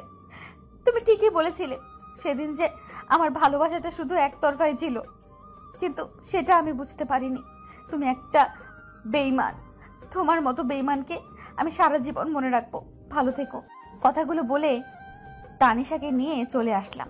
তানিশা আমায় বারবার জিজ্ঞেস করলো আমি কেন বাচ্চাটার কথা সোহানকে বলতে দিলাম না। আমি তানিশাকে বললাম, যে মানুষটা আমায় কখনো ভালোই বাসেনি তাকে এসব বলেই বা কি হবে বল? ও যদি আমায় ভালোবাসতো তাহলে আজই সব ঠিক করে নিত। তানিশাকে আরো বললাম ও যেন আমার প্রেগনেন্টের কথা সোহানকে বা অন্য কাউকে না বলে। তানিশা আমায় কথা দিল যে সে কাউকে বলবে না, আর বলল আমি যেন মন খারাপ না করি, কোনো উল্টাপাল্টা কাজ না করি। আমি বললাম যে ঠিক আছে। আমি তানিশাকে ওর বাসার সামনে নামিয়ে দিয়ে চলে এলাম। বাসায় এসেই সোজা রুমে গিয়ে দরজা লাগিয়ে দিলাম। খুব কষ্ট হচ্ছে, সোহান আমায় ঠকালো ভেবে। আসার পর থেকে রুমের দরজা লাগিয়ে বসে আছি। রাত হয়ে গেছে, খাবারের জন্য ভাইয়া অনেকক্ষণ থেকে ডাকছে। যেতে ইচ্ছে না করলেও গেলাম। সবার সাথে খেতে বসলাম, আর সবাইকে দেখে ভাবতে লাগলাম কি করে বলবো সবাইকে যে আমি মা হতে চলেছি। আর মুখে বলবো, কোন মুখে বলবো সবাইকে? এগুলো ভাবতেই চোখ দিয়ে পানি গড়িয়ে পড়লো খাবার প্লেটে। কাউকে বুঝতে না দিয়ে চোখটা মুছে নিলাম। খাবার শেষ করেই উঠতে যাব, তখন বাবা বলল যে, বসো অবন্তী, কিছু কথা আছে তোমার সাথে। আর কথাগুলো আজই বলতে হবে। আমি ঠিক করেছি আমার বন্ধুর ছেলের সাথে তোমার বিয়ে হবে। আর কালকে তোমাদের রেজিস্ট্রি হবে। আমি এখন যা বলবো তোমাকে তাই করতে। আমি কিছু না বলেই চলে আসলাম। আমি জানি এখন বাবাকে হাজার বললেও আমি আর আটকাতে পারবো না। আর আটকাবোই বা কি করে? যার জন্য আটকাতাম সেই মানুষটাই তো। কিন্তু আমি অন্য কাউকে বিয়ে করতে পারবো না, আর আমি আমার বাচ্চাটাকেও হারাতে পারবো না। বাচ্চাটার তো কোনো দোষ নেই, তাহলে সে কেন কষ্ট পাবে? কিন্তু আমি অন্য কাউকে বিয়ে করতে পারবো না, আর আমি আমার বাচ্চাটাকেও হারাতে পারবো না। বাচ্চাটার তো কোনো দোষ নেই, তাহলে সে কেন কষ্ট পাবে? কিন্তু আমি এখন কি করব? কাকে বলবো আমি? বাবা মাকে বললে তারা আমার বাচ্চাকে মেরে ফেলবে, কিছুতেই বাঁচতে দেবে না ছোট প্রাণটাকে। একটা বেঈমানের জন্য আমি আমার বাচ্চাকে শাস্তি দিতে পারি না। কাল বিয়েটাই বা কি করে আটকাবো আমি? আমি আর কিছু ভাবতে পারছি না। নিজেকে খুব অসহায় মনে হচ্ছে। ব্যালকনিতে বসে বসে ভাবতে লাগলাম কি করব আমি। ভাবতে ভাবতেই রাত পেরিয়ে ভোরের আলো ফুটে উঠেছে। মসজিদে মুয়াজ্জিনরা আজান দিচ্ছে। ওযু করে ফজরের নামাজ আদায় করে নিয়ে ব্যালকনিতে এসে দাঁড়ালাম। ব্যালকনিতে দাঁড়িয়ে তানিশাকে কল করলাম। ওপাশ থেকে তানিশার কথা শুনে মনে হলো অনেকটা ঘাবড়ে গেছে এত সকালে ফোন দেওয়াতে। আমি বললাম, ভয় পাস না, আমার কিছুই হয়নি। তুই আমাকে হেল্প করবি প্লিজ? তুই ছাড়া এখন আমি এইসব কাউকে বলতে পারবো না। তুইও আমায় এ সময় আমায় হেল্প না করে ছেড়ে যাস না সোহানের মতো। কি বলছিস তুই? আমি কেন তোকে হেল্প করব না? তুই আমার বন্ধু, সেই ছোটবেলা থেকে আমরা বন্ধু। তোর জন্য আমি আমার জীবনটাও দিয়ে দিতে পারবো। বল কি করতে হবে? তোর জন্য সব করতে পারি, বল। বাবা আজই আমার বিয়ে ঠিক করে দিয়েছে। তুই তো জানিস আমি প্রেগনেন্ট, আমি কাউকে বিয়ে করতে পারবো না। আর এই কথাটা বাসায় কাউকে বলতেও পারবো না। আমি আজই বাসা থেকে বেরিয়ে যাব। তুই আমায় কয়েকটা দিন তোর কাছে থাকতে দিবি প্লিজ। আঙ্কেল আজই বিয়ে কিভাবে ঠিক করলো? আর তুই আমার কাছে তোর যতদিন ইচ্ছে থাকতে পারিস, আমার কোনো প্রবলেম নেই। তুই চলে আয় আমার কাছে। না, আমি বেশি দিন থাকবো না তোর কাছে। আমি কয়েকদিন পরেই লন্ডন চলে যাব। তুই তো জানিস আমার পড়াশোনা করার জন্য লন্ডন যাওয়ার কথা। সেখানেই যাব, আর ওখানে গিয়েই আমি আমার বাচ্চাকে বড় করব। ওকে, তুই তোর যাবতীয় কাগজ নিয়ে রেডি হয়ে থাক। আমি আসছি গাড়ি নিয়ে, তোকে একা আসতে হবে না। আর এত সকালে তুই কোনো গাড়িও পাবি না, তাই তুই তোদের বাসা থেকে বের হয়ে একটু দূরে কোথাও দাঁড়া, আমি আসছি। আমি ফোনটা রেখে আমার সব প্রয়োজনীয় কাগজ আর কয়েকটি কাপড় নিয়ে টাকা নিয়ে বের হয়ে আসলাম। আর আসার আগে একটা চিঠি লিখলাম, বাবা আমায় ক্ষমা করে দিও, আমি পারলাম না তোমার সম্মানটা রাখতে। আমি তোমার বন্ধুর ছেলেকে বিয়ে করতে পারবো না, কারণ আমি প্রেগনেন্ট বাবা। আর এই কথাটা আমি তোমাদের বলতে পারিনি, তাকেও বলতে পারিনি রে ভাইয়া, তোকেও বলতে পারিনি রে ভাইয়া। আমি বাচ্চাটাকে মেরে ফেলতে পারবো না, তাই চলে গেলাম তোদের ছেড়ে। কোথায় যাব তা জানি না, আমায় তোমরা ক্ষমা করে দিও। চিঠিটুকু লিখে রেখেই চলে আসলাম। আমি চিঠিটা পাওয়ার পর মা খুব কাঁদবে, বাবা আর ভাইয়াও কষ্ট পাবে অনেক। একটু হেঁটে আসতেই দেখি তানিশা গাড়ি নিয়ে আসছে। আমি গাড়িতে উঠে বসলাম। তানিশা যেতে বলল যে, শোন অবন্তী, তোকে আমি আমার বাসায় নিয়ে যাব না, কারণ তোকে বাসায় না পেয়ে তোর বাসার লোক প্রথম আমার বাসায় আসবে তোকে খুঁজতে। তোকে আমি আমার বিএফের বোনের বাসায় রেখে আসবো, আর তুই নিশ্চিন্তে থাকতে পারিস ওখানে। আমার বিএফের বোন আমাদের সাথেই পড়ে, আর সেও লন্ডন যাবে। আমার বিএফের সাথে সব কথা হয়ে গেছে। ও তোদের দুজনকে একই ফ্লাইটে যাওয়ার আর একসাথেই থাকার ব্যবস্থা করে দিবে, তুই ভাবিস না। আমার কিছু বলার ভাষা নেই। তানিশা আমার জন্য এত কিছু করছে ভেবেই কান্না পেয়ে যাচ্ছে। অনেক ভাগ্য লাগে এমন একটা বন্ধু পেতে গেলে। তানিশা আমায় ওর বিএফের বোনের বাসায় রেখেই চলে গেল, কারণ তানিশা বাসার কাউকে কিছু না বলেই চলে আসছে। তানিশা যাওয়ার সময় বলে গেল যে আবার আসবে সে, বলে জড়িয়ে ধরে বাই বলে তাড়াতাড়ি করে চলে গেল। তানিশা আমায় যার বাসায় রেখে গেল তার নাম সোহা। সোহা আমায় একটা রুমে নিয়ে গেল আর বলল ফ্রেশ হয়ে একটু ঘুমাতে। খুব খারাপ লাগছে এই ভাবতেই চলে আসাতে, খুব খারাপ লাগছে এভাবে চলে আসাতে। এতক্ষণ তো বাবা মা ভাইয়া সবটা জেনে গেছে যে আমি চলে এসেছি। হয়তো আমার ফোনে অনেক কলও করছে, কিন্তু আমি তো সিমটা ফেলে দিয়েছি। বাবা মা এখন কেমন আছে কে জানে। ঘুমিয়ে গেছিলাম, সোহার ডাকে ঘুম ভেঙে গেল আমার। সোহা আমার জন্য খাবার এনেছে, বলেছে এর আগেও নাকি কয়েকবার এসেছি, কিন্তু আমি ঘুমিয়েছি এজন্য ডাকেনি। আমায় খাবারটা দিয়ে খেতে বলে সোহা বাইরে চলে গেল, ওর বন্ধুরা আসবে তাই। আমার খেতে ইচ্ছে করলো না বলে আর খেলাম না, খাবারটা প্লেটেই থেকে গেল। বাসা থেকে তো চলে আসলাম, এখন লন্ডন গিয়েই একা একা কোথায় কি করব ভাবতে লাগলাম। ভাবছি ওখানে গিয়ে আমার প্রথম কাজটাই হবে একটা চাকরি খোঁজা, তারপর অন্য সব। সন্ধ্যার সময় কলিং বেলটা বাজলে দরজাটা খুলতেই দেখলাম তানিশা আর সোহা এসেছে। ওরা এসে দরজাটা লাগিয়ে দিল। তানিশাকে রুমে নিয়ে গেলাম। সোহা বাইরে থেকে আসছে তাই ফ্রেশ হতে চলে গেল। তানিশা এসে খাবার প্লেটটা দেখেই বলল, তুই এখনো খাবারটা খাসনি? এটা তো সোহা তোকে বাইরে যাওয়ার আগে দিয়েছিল, তুই খাসনি কেন? এইভাবে নিজেকে কেন কষ্ট দিচ্ছিস তুই? কার জন্য এত কষ্ট পাচ্ছিস? তুই যদি ঠিক মতো খাওয়া দাওয়া না করিস, তাহলে আমি আঙ্কেলকে বলে দিব যে তুই এইখানে আছিস। আর ভাইয়া এসেছিল আমাদের বাসায় তোকে খুঁজতে, সবাই তোকে পাগলের মতো খুঁজছে। তানিশা কথা শেষ না হতেই সোহা এসে বলল, অবন্তী শুধু নিজেকে তো কষ্ট দিচ্ছে না, ওর ভেতরে যে আরো একটা ছোট্ট প্রাণ আছে, ওর ভেতরে কেউ একজন একটু একটু করে যে বেড়ে উঠছে সেটাও অবন্তী ভুলেই যাচ্ছে। নিজের সাথে সাথে সে ওই ছোট প্রাণটাকেও কষ্ট দিচ্ছে। সোহার কথা শুনে আমি অবাক হয়ে তাকিয়ে রইলাম ওর দিকে। আমি ভেবেছিলাম সোহা কিছু জানে না, কিন্তু সোহা সবটা জানে। আমি ওকে বলেছি সবটা, ও কাউকে বলবে না, তুই ভাবিস না। আর ওকে তো বলতেই হতো অবন্তী, কারণ লন্ডন যাওয়ার পর আমি না যাওয়া পর্যন্ত সোহাই হবে তোর একমাত্র বন্ধু। আর বন্ধুর কাছে তো লুকোনোটা ঠিক না, তাই না? তুই আমাকে বন্ধু ভাবতে পারিস। দেখ অবন্তী, আমি অতটাও খারাপ বন্ধু হব না তোমার, তুমি বিশ্বাস করতে পারো আমায়। আর আমি তোমার অবস্থাটা বুঝতে পারছি, কিন্তু এখন তোমায় অনেকটা শক্ত হতে হবে। যা হয়েছে সব ভুলে তোমায় সামনের দিকে এগোতে হবে। আর সব সময় মনে রাখবে তুমি এখন আর একা নও, তোমার সন্তানও আছে তোমার সাথে। এইভাবেই তানিশা আর সোহা আমার পাশে থেকে আমায় সাপোর্ট করতে থাকে। ওদের সাথে থাকতে থাকতে এই কয়দিনে আমি অনেকটা স্বাভাবিক হয়ে উঠেছি। প্রায় 1 মাস পর আমার আর সোহার লন্ডনে যাওয়ার ফ্লাইট ঠিক হয়। আমি আর সোহা লাগেজ গুছিয়ে নিয়ে এয়ারপোর্টে চলে এলাম। তানিশাও এসেছে। তানিশার আজ খুব মন খারাপ আমি চলে যাব এর জন্য। যখন ভেতরে ঢুকতে যাচ্ছিলাম তখন আচমকা ভাবে তানিশা আমায় জড়িয়ে ধরে কান্না করতে শুরু করে দেয়। ওর কান্না থামিয়ে চলে আসলাম। এসে বিমানে বসে গেলাম আর পা বাড়ালাম এক নতুন জীবনের পথে, যে জীবনে কোনো বেইমানের জায়গা থাকবে না। দীর্ঘ পথ পাড়ি দিয়ে পৌঁছে গেলাম লন্ডন। এখানে আসার পরের দিনই একটা বাসা ভাড়া করে নিলাম। তারপর কয়েকদিনের মধ্যে একটা জবও পেয়ে গেলাম আমি আর সোহা। তারপর পড়াশোনা আর জব নিয়ে দিন ভালোই কাটতে লাগলো। 2 মাস পর তানিশাও চলে এলো লন্ডন। এসে ওখানকার অনেক কথা আরো বলল যে আমার চিন্তায় নাকি বাবা মা দুজনেই খুব অসুস্থ হয়ে পড়েছিল। আমি আর সোহা যে কোম্পানিতে জব করি পড়াশোনার পাশাপাশি, সেইখানেই তানিশাকেও একটা জব নিয়ে দিলাম বসকে বলে। 3 জনের সময় খুব ভালো যেতে লাগলো। আস্তে আস্তে কেটে গেল প্রায় 7-8 মাস। এখন অফিসে যেতে কষ্ট হয়, এজন্য বস আমায় ছুটি দিয়েছে।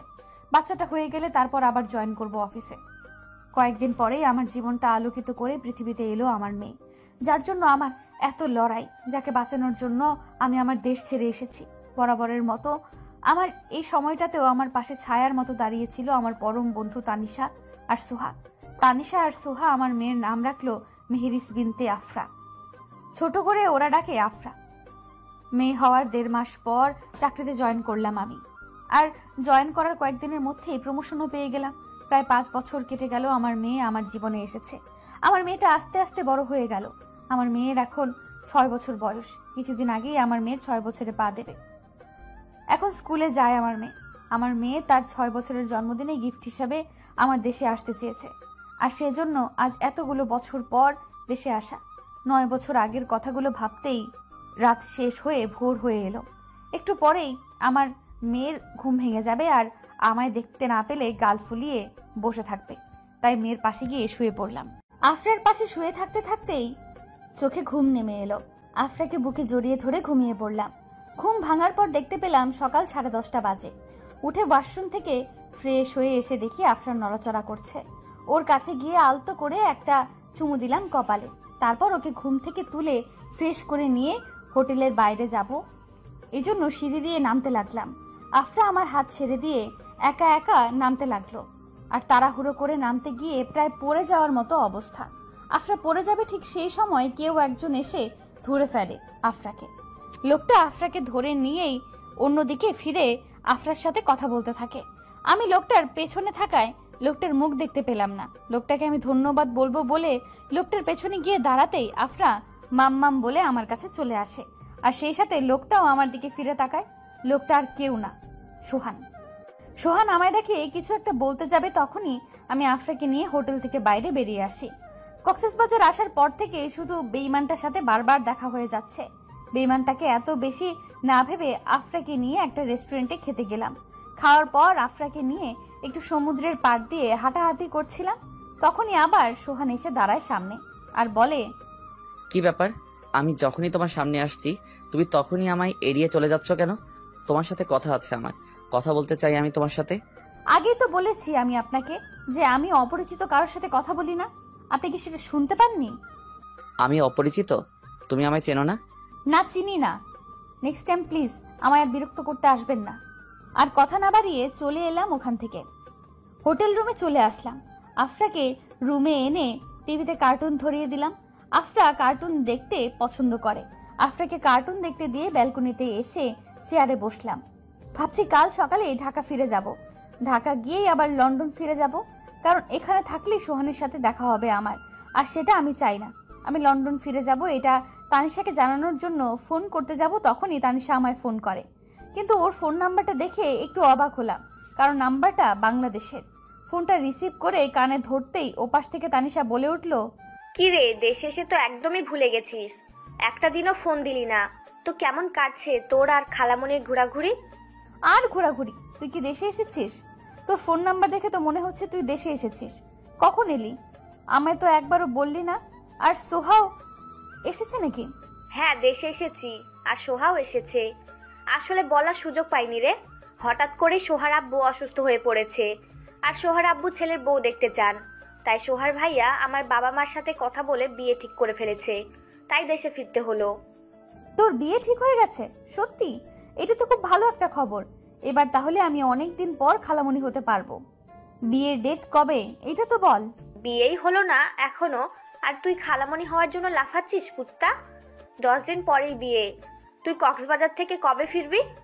আচ্ছা, তোর কক্সবাজার থেকে ফিরতে হবে না, আমি আর সোহা আসছি কক্সবাজার আজ রাতে।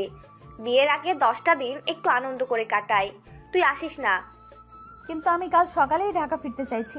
আসলে আমার এখানে আর থাকতে ইচ্ছে করছে না। আমি চলে আসবো কালই। না, তুই আসবি না, আর কয়েকটা দিন থাক।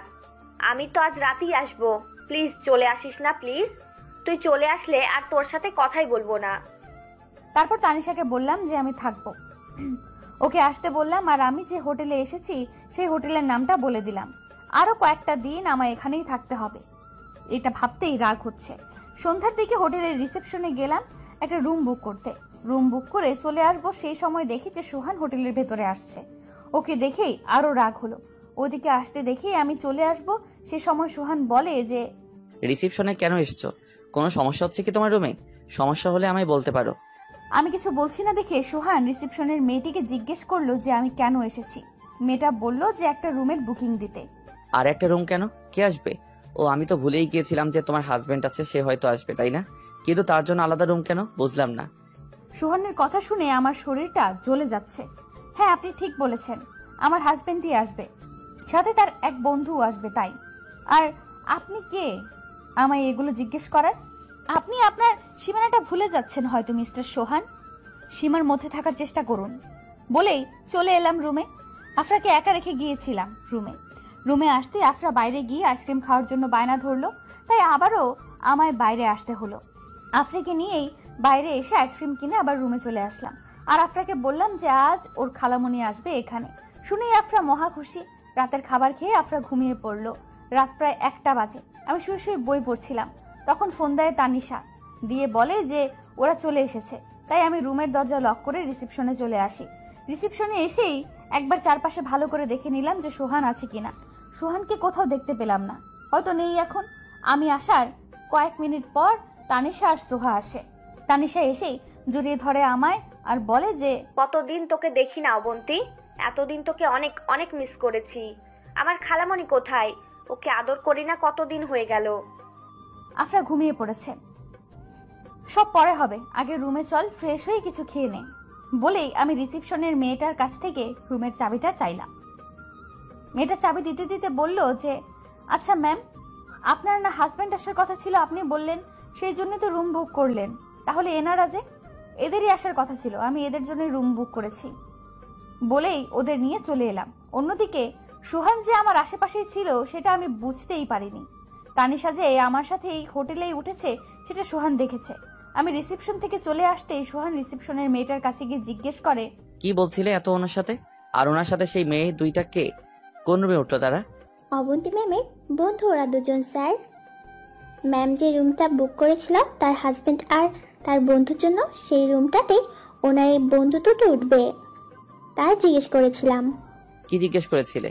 আর ওনার হাজবেন্ডের জন্য বুক করা রুমে ওদের কেন উঠতে বললো? ওনার হাজবেন্ড কি আসবে না? না স্যার, ওনার হাজবেন্ড আসবে না। আসলে অবন্তী ম্যাম ওনার এই বন্ধু দুইজনের জন্য রুমটা বুক করেছিলেন, ওনার হাজবেন্ডের জন্য না স্যার। ও ওকে। অবন্তী ম্যাম আর ওনার বন্ধু দুজনের একটু বেশি খেয়াল রাখবে, দেখবে ওনাদের যেন কোনো কিছুতেই কোনো সমস্যা না হয়। বলেই সোহান চলে যায় সেখান থেকে। আর এদিকে আমি তানিশাদের ওদের রুমে রেখে নিজের রুমে এসে শুয়ে পড়ি। তানিশা আর সোহার ডাকে ঘুম ভাঙে আমার। ওরা দুজন সকালে উঠেই ফ্রেশ হয়ে আমায় ডাকতে এসেছে, সকাল সকাল ঘুরতে বের হবে এজন্য। আমি ফ্রেশ হতে চলে গেলাম, আর তানিশা আফরাকে ঘুম থেকে তুলতে থাকে। আমি এসে দেখি আফরা ওদের দুজনকেই 2 হাত দিয়ে ধরে বসে আছে। আফরাকে দেখেই বোঝা যাচ্ছে সে কতটা খুশি। আফরাকে রেডি করে নিয়ে বের হয়ে পড়লাম সেন্ট মার্টিনের উদ্দেশ্যে। ঘুরে আসতে আসতে অনেকটা রাত হয়ে গেছে, আর আমার মেয়েটাও অনেকটা ক্লান্ত। আফরা তো আসার সময় গাড়িতেই ঘুমিয়ে পড়েছে। পরের দিন আমার ঘুম থেকে উঠতে অনেকটাই দেরি হয়ে গেল, আর আমার মেয়ে আমার আগেই ঘুম থেকে উঠে তানিশাদের খুঁজতে বের হয়ে গেছে রুম থেকে, আমায় না বলে। আফরা জানে না তানিশারা কোন রুমে আছে, তাই সে খুঁজতে খুঁজতে রিসেপশনের সামনে চলে এসেছে। আর সোহানও রিসেপশনের দিকে আসছিল, তাই আফরার সাথে ওর দেখা হয়ে গেল। সোহান আফরার কাছে এসে বলল, কি ব্যাপার মামুনি, আজ একা বের হয়েছো? মাম্মাম কোথায়? মাম্মামকে বলে বের হয়েছো নাকি না বলে? আর একা একা কেন বের হয়েছো তুমি? মাম্মাম তো ঘুমাচ্ছে, উঠেনি। আর আমি তো খালামণিকে খুঁজছি, কিন্তু পাচ্ছি না কোথাও। তুমি কি জানো আমার খালামণিরা কোথায় আছে? তোমার খালামণিকে খুঁজছো তুমি? নাম কি তোমার খালামণির? বলো, আমি খুঁজে দিচ্ছি তোমায়। আমার একটা খালামণির নাম তানিশা, আর একটা খালামণির নাম সোহা। তুমি জানো আমার খালামণিরা আমায় অনেক অনেকটা ভালোবাসে। আমার মাম্মামও আমায় অনেক ভালোবাসে। সবাই তাহলে তোমায় অনেক ভালোবাসে। তুমি তো একটা পুতুলের মতো, তাই তো সবাই এত এত ভালোবাসে তোমায়। মামুনি চলো আমরা ওখানে বসে কথা বলি, আর তোমার খালামণিকে খোঁজার জন্য ভাবি যে কিভাবে খুঁজে পাবো তাদের। খালামণিদের কখন খুঁজে পাবো? আমার তো মন কেমন করছে খালামণির জন্য। তাড়াতাড়ি করে খুঁজে দাও না আঙ্কেল। খুঁজে দেবো তো, আগে তোমার নাম বলো তো। তোমার নামটাই তো এখনো বললে না, তাহলে কি করে খুঁজবো তোমার খালামণিকে? আমার নাম মেহেরিস বিনতে আফরা। তোমার নাম কি? বাহ, অনেক সুন্দর তো তোমার নামটা, ঠিক তোমার মতো। তুমি যেমন কিউট, তোমার নামটাও তেমন কিউট। আমার নাম সোহান। তোমার নাম সোহান? তুমি জানো আমার বাবায়ের নামও সোহান, সোহান আহমেদ। তোমার নাম সোহান কেন রেখেছে? অন্য কিছু রাখলো না কেন? তোমার বাবার নাম সোহান আহমেদ? কি করেন তোমার বাবা? কোথায় থাকে? মাম্মাম বলেছে আমার বাবাই অনেক দূরে থাকে। আমার বাবাই আমার সাথে থাকে না। আমি দেখিনি বাবাইকে। তুমি জানো আঙ্কেল, আমি মাম্মামকে কতবার বলেছি বাবাইকে একবার আসতে বলতে, কতবার দেখতে চেয়েছি, কিন্তু মাম্মাম দেখায়নি। হঠাৎ করে ঘুম থেকে উঠে দেখি আফরা নেই। রুমে, ওয়াশরুমে, ব্যালকনিতে সব জায়গায় দেখলাম, কিন্তু আফরাকে কোথাও নেই। তানিশার রুমে দেখলাম, ওখানেও নেই। চিন্তায় পড়ে গেলাম খুব। তানিশা নিচে গিয়ে দেখতে আসতে বলল। আমি আর তানিশা তাড়াহুড়ো করে নিচে এসে দেখি আফরা সোহানের সাথে কথা বলছে। তানিশা জানতো না যে সোহানও এখানে আছে, ওকে বলার সুযোগই পাইনি আমি। আফরাকে সোহানের সাথে দেখে প্রচন্ড রাগ হলো আমার। আফরার কাছে গিয়ে আফরাকে একটা থাপ্পড় মেরে বসলাম রাগের মাথায়। আফরাকে মারছি এজন্য সোহান আফরাকে আড়াল করে নেয় যেন আর মারতে না পারি, আর বলল, ওকে মারছো কেন? ও কি এমন করেছে? তোমায় না বলে একটু বাইরেই তো এসেছে, তাতে কি হয়েছে? আমি কিছু বলার আগেই তানিশা সোহানের কাছ থেকে আফরাকে এক টান দিয়ে নিজের কাছে নিয়ে আসে আর সোহানকে উদ্দেশ্য করে বলে, ও ওর মেয়েকে মেরেছে, তাতে আপনার কি? ও চাইলে আবারও মারতে পারে। ও ওর মেয়েকে কেন মারছে সেটার কৈফিয়ত আপনাকে কেন দিতে যাবে? তানিশা, তুই আমার সাথে এইভাবে কথা বলছিস? আমায় আপনি করে বলছিস তানি? সোহানকে আর কিছু বলার সুযোগ না দিয়ে এবার আমি বলি, আমার মেয়েকে মারবো, কাটবো, যা ইচ্ছে করব, তাতে বাইরের কোনো লোক এসে কথা বলুক, সেটা আমি চাই না। আর আমার মেয়ে আপনার মতো একটা বেইমানের সাথে বসে কথা বলছে, এটাই ওর অপরাধ। আমি বেইমান? আমার সাথে আফরা কথা বলেছে জন্য তুমি ওকে এইভাবে মারলে? আপনি যে বেঈমান তাতে কি আপনার কোনো সন্দেহ আছে?